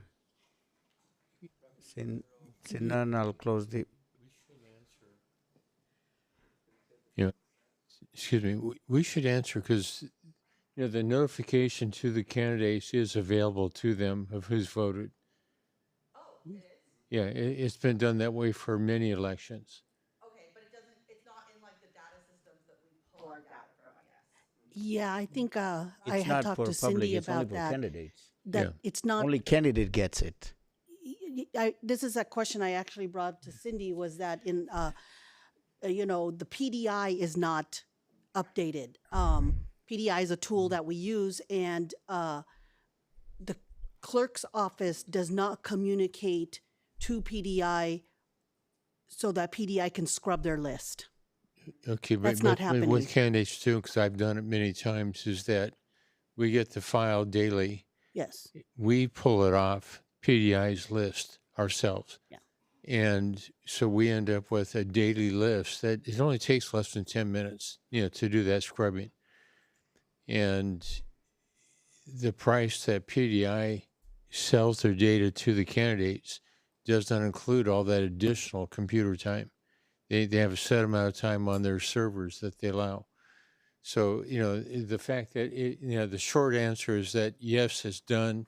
It's up to the candidate to take that data and scrub the list that they're using.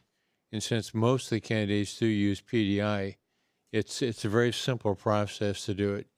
And I know it takes less than 10 minutes, no matter how long it is, to do that on a daily basis, because there are days where we have over 1,000 votes come in, and then it narrows down, rapidly towards the end.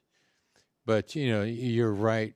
The candidates, if they're smart, they do it every day, and it does reduce the cost of mailings. It does reduce, the time spent on phone calls, and there's nothing worse than you call a house and say, I already voted.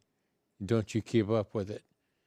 And there's a day or two lag between the whole thing, but that's about it if the candidates do it. Well, there's always a day or two lag, even when you're doing it through PDI, right? Okay. Right. Thank you. Thank you for that information. All right. Well, now I'll close the public comments period and bring it back for council for action. We just received on file, right? I'd like to make a motion, please. Huh? I'd like to make a motion, please. Okay.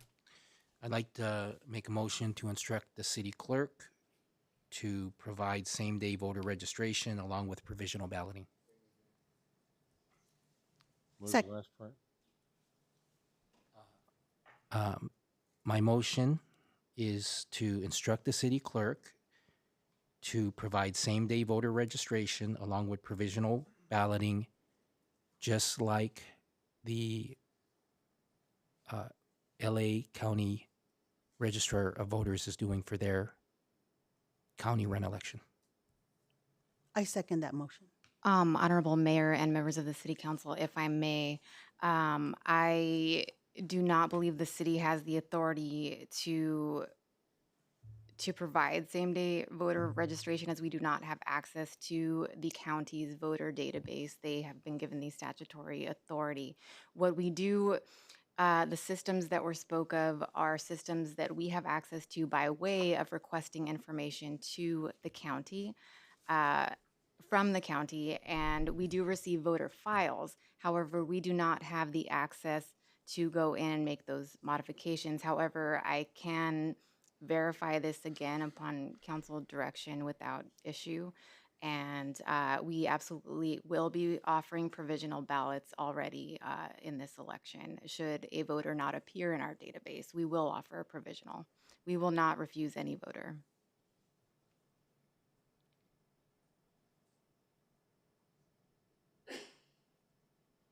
Okay. So we have. So you're confirming we're already doing provisional balloting. Yes. But you just stated you're not certain whether or not the city of Cerritos and your city clerk's office can do same-day voter registration, right? You said you're not certain.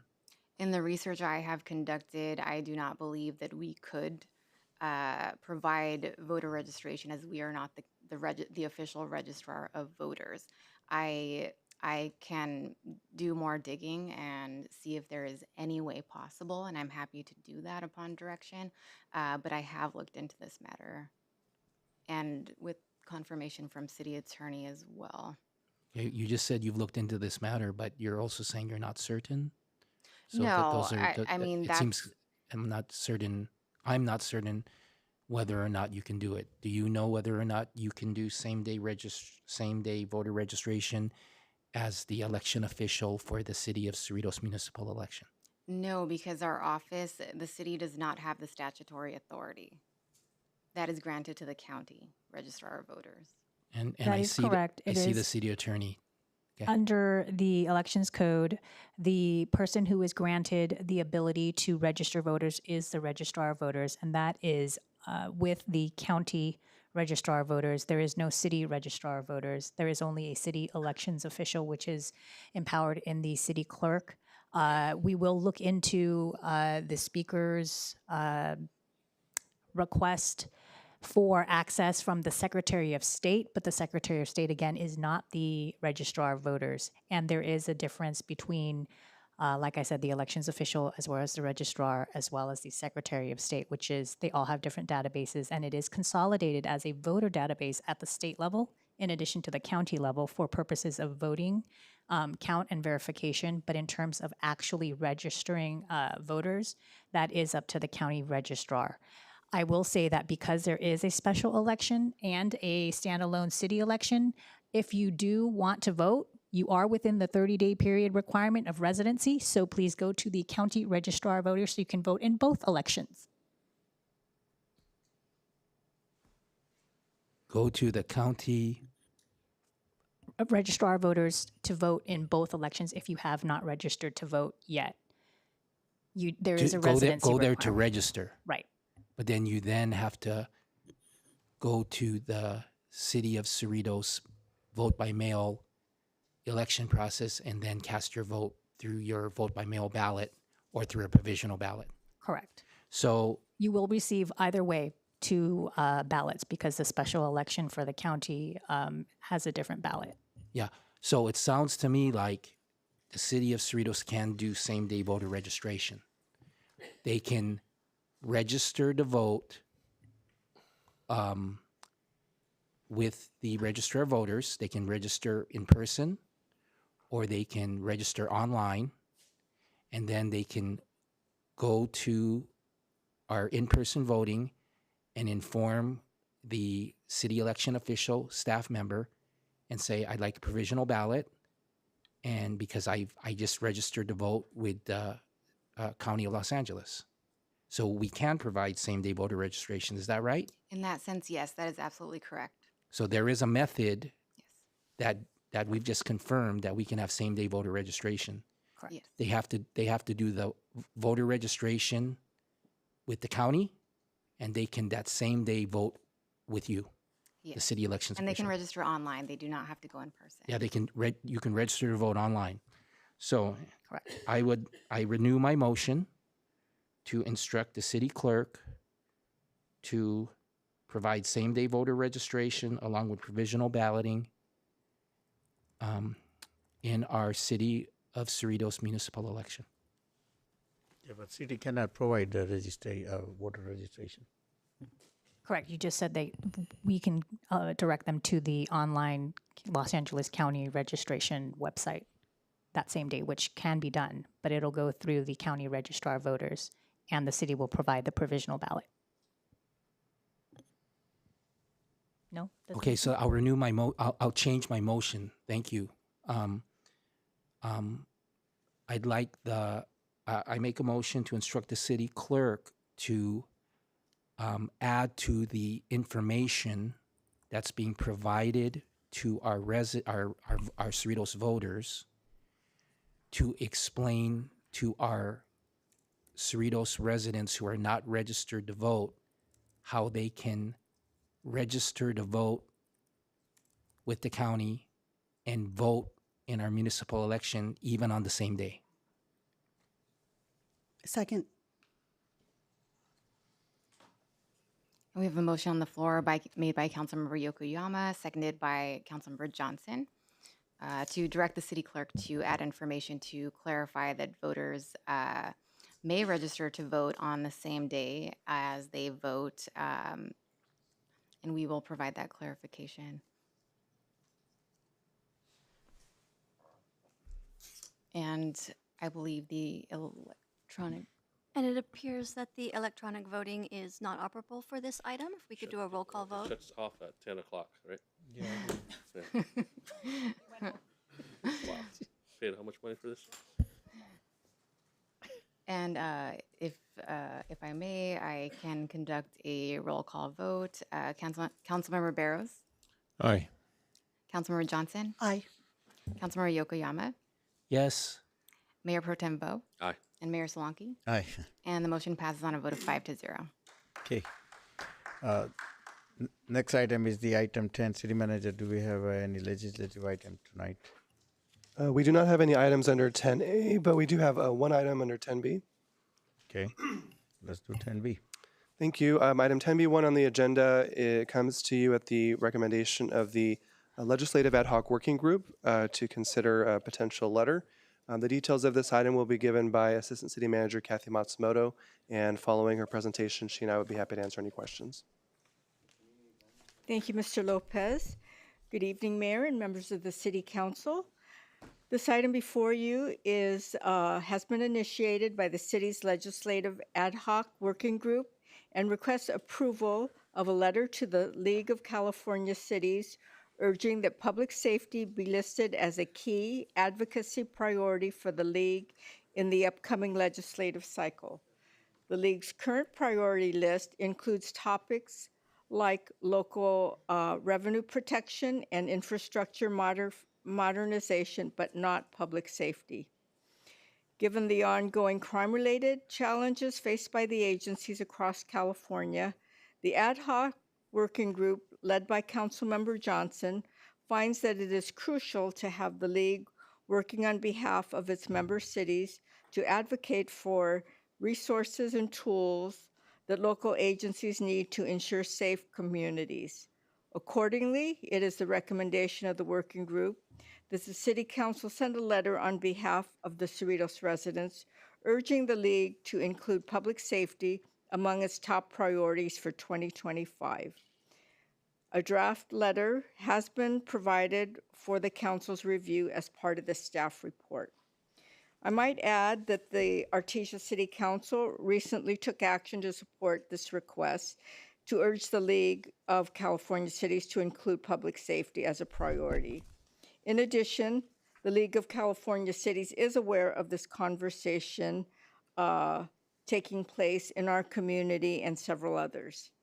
This concludes my comments. I'll be happy to turn this over now to Councilmember Johnson, who can share her insights on this item. Thank you. Thank you, Kathy. And I know Ryan's not here this evening, but I want to publicly thank him for the work that he has done to help me get to where we're at today. So just a brief background, I attended the California League of Cities Public Safety Committee. I'm a member of that committee. It was a meeting in Sacramento on January the 23rd. And in that meeting, we were informed of the 2025 Cal Cities advocacy priorities.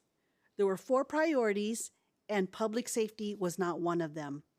So I asked the question, why is public safety not listed as a priority?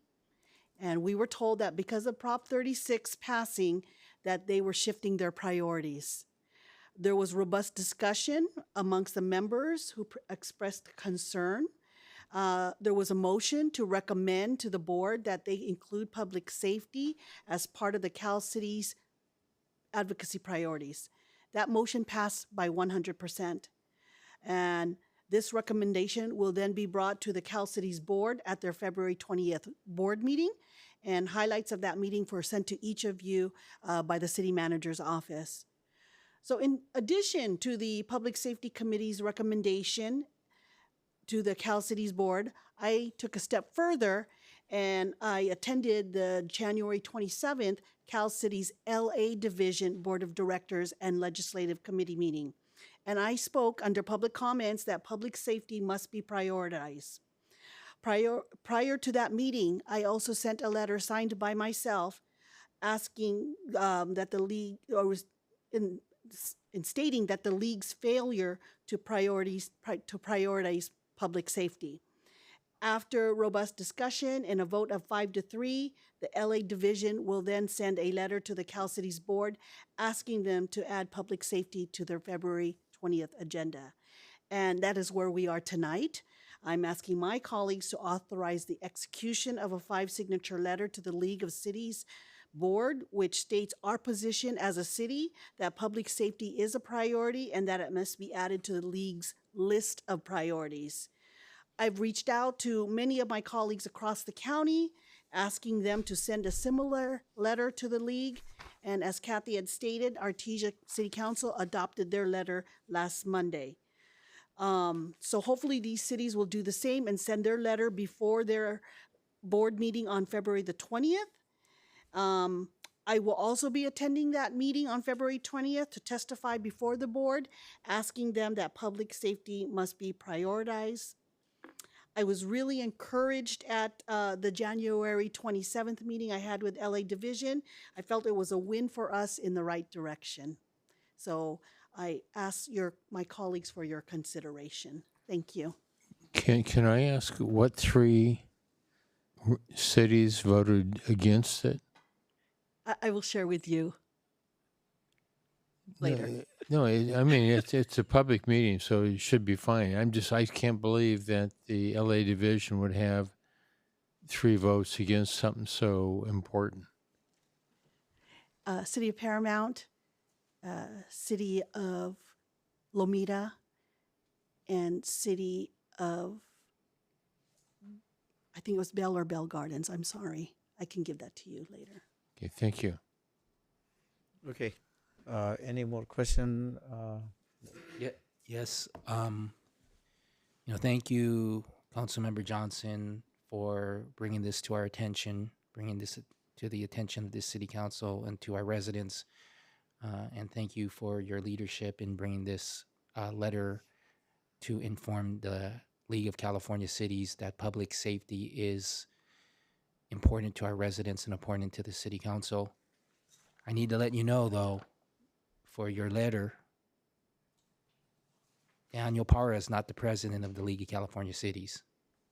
So we have to update that letter to Lynn Kennedy. You are correct. Thank you, Council Member. You're welcome. Okay, I'll make a motion that Wait a we minute, support the letter. Comments. Okay. Hold on a second. Thank you. Hold your horses. Yeah, I want to have the mayor's sign. Okay. I will now open up public comments. If anybody would like to speak on this item. Seeing none, I'll close the public comments, bring it back for the action. Mayor, actually, if I may, I apologize. We did receive one written comment. If I may just read into the record. Yes. Prior to the meeting, the City Council received full text unredacted copies of the one written comment submitted by the deadline for item 10B1. Requests for copies of written comments can be made to the office of the City Clerk during regular business hours. Thank you. I'd like to make a motion that we have the letter signed by the mayor and by... Went off again. Have a letter signed by the mayor and by Linda as part of the committee. It has everybody in there. It's by all 5. Okay. Yeah. But, in fact, I didn't see that. But it's important, I think, to have all 5 of us on it in this case because it does give weight that this was considered and voted in public on it. And I want to thank you also for bringing it forward. Thank you. I'll second that motion, just noting that the president is Lynn Kennedy. Okay. We have motion and second. Electronics not working still, I guess. So it's working now? All right. So we're here, merry-go-round here. All right. Okay. Next item is the item 11A, City Manager's Report. Thank you, Mayor. I don't have any items to report this evening. Okay. 11B, City Council Communications. Start with Frank. We still have closed session? Yes, we do. Okay, then I will defer. I will not make any comments then. Thank you because very we have much, closed Frank. session. All right, Linda. I will defer my comments for our next Thank meeting. you. All right, Bruce. I just have one very short one. I sent an email to the mayor and to the city manager concerning South Coast Air Quality Management District and their attempts to change, natural gas over to electricity for heating your water in your house and air conditioning and so on. The expense has been identified by other businesses and a good number of cities and the COGs that are involved. I haven't seen the Gateway COG take a position, but from what I'm seeing, that they're trying to accelerate the changeover, and I don't believe that they're being completely transparent, in the process. I'd like to have consensus, have staff look into it further.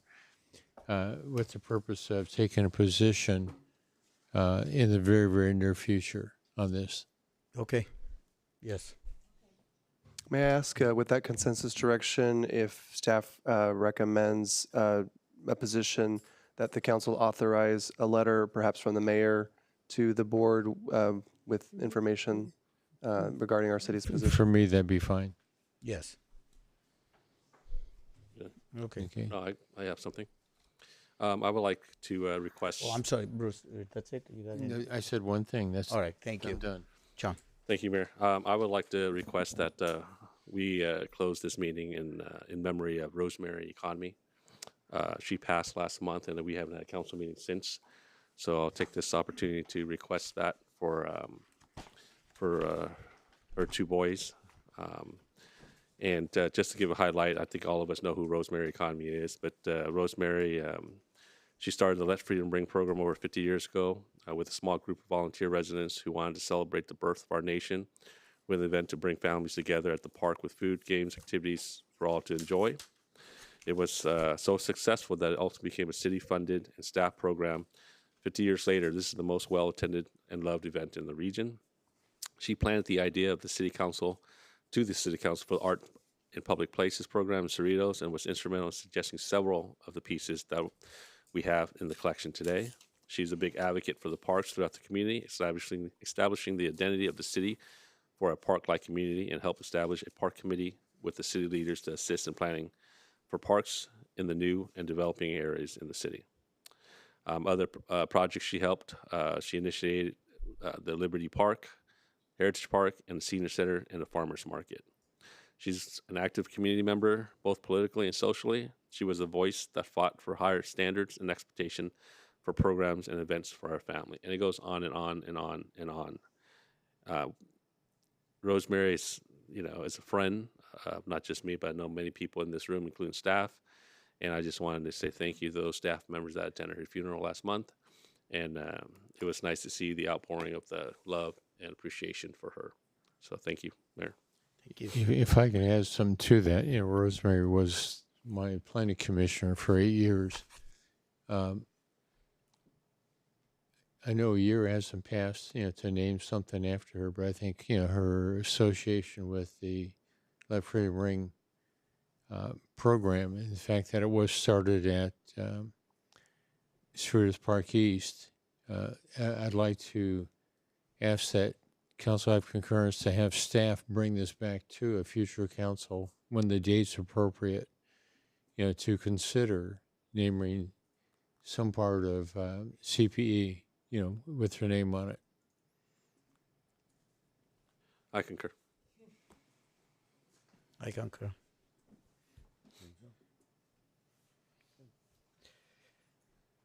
Okay. Anything else? John? Okay.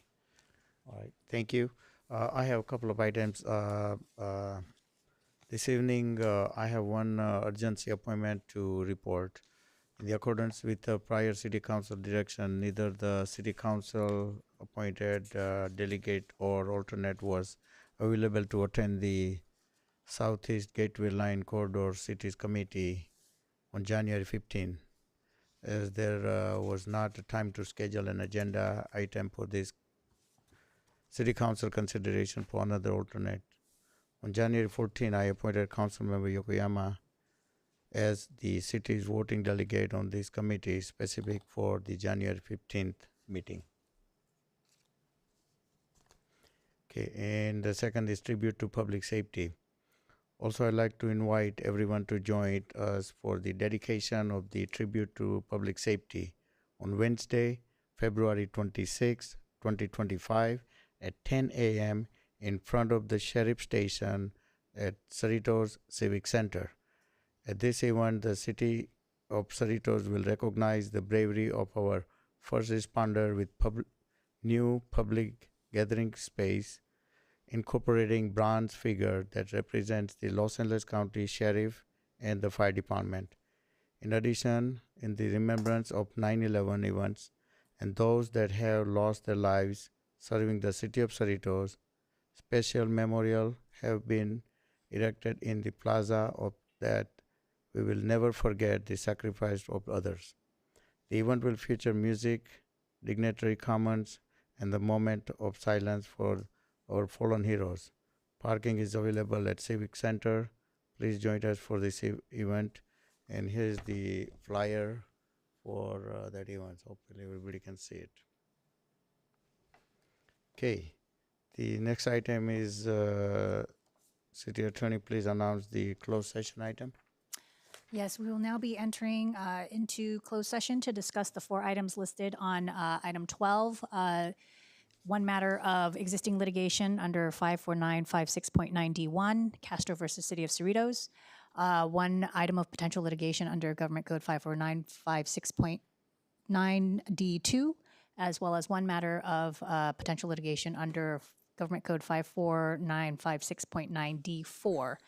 And lastly, the Government Code Performance Evaluation, I think it's 54957 for the city manager's performance evaluation. Okay, so now we will adjourn the regular meeting and the council will recess to close session. If you guys don't mind, let's just go right away rather than wandering around everywhere. Thank you.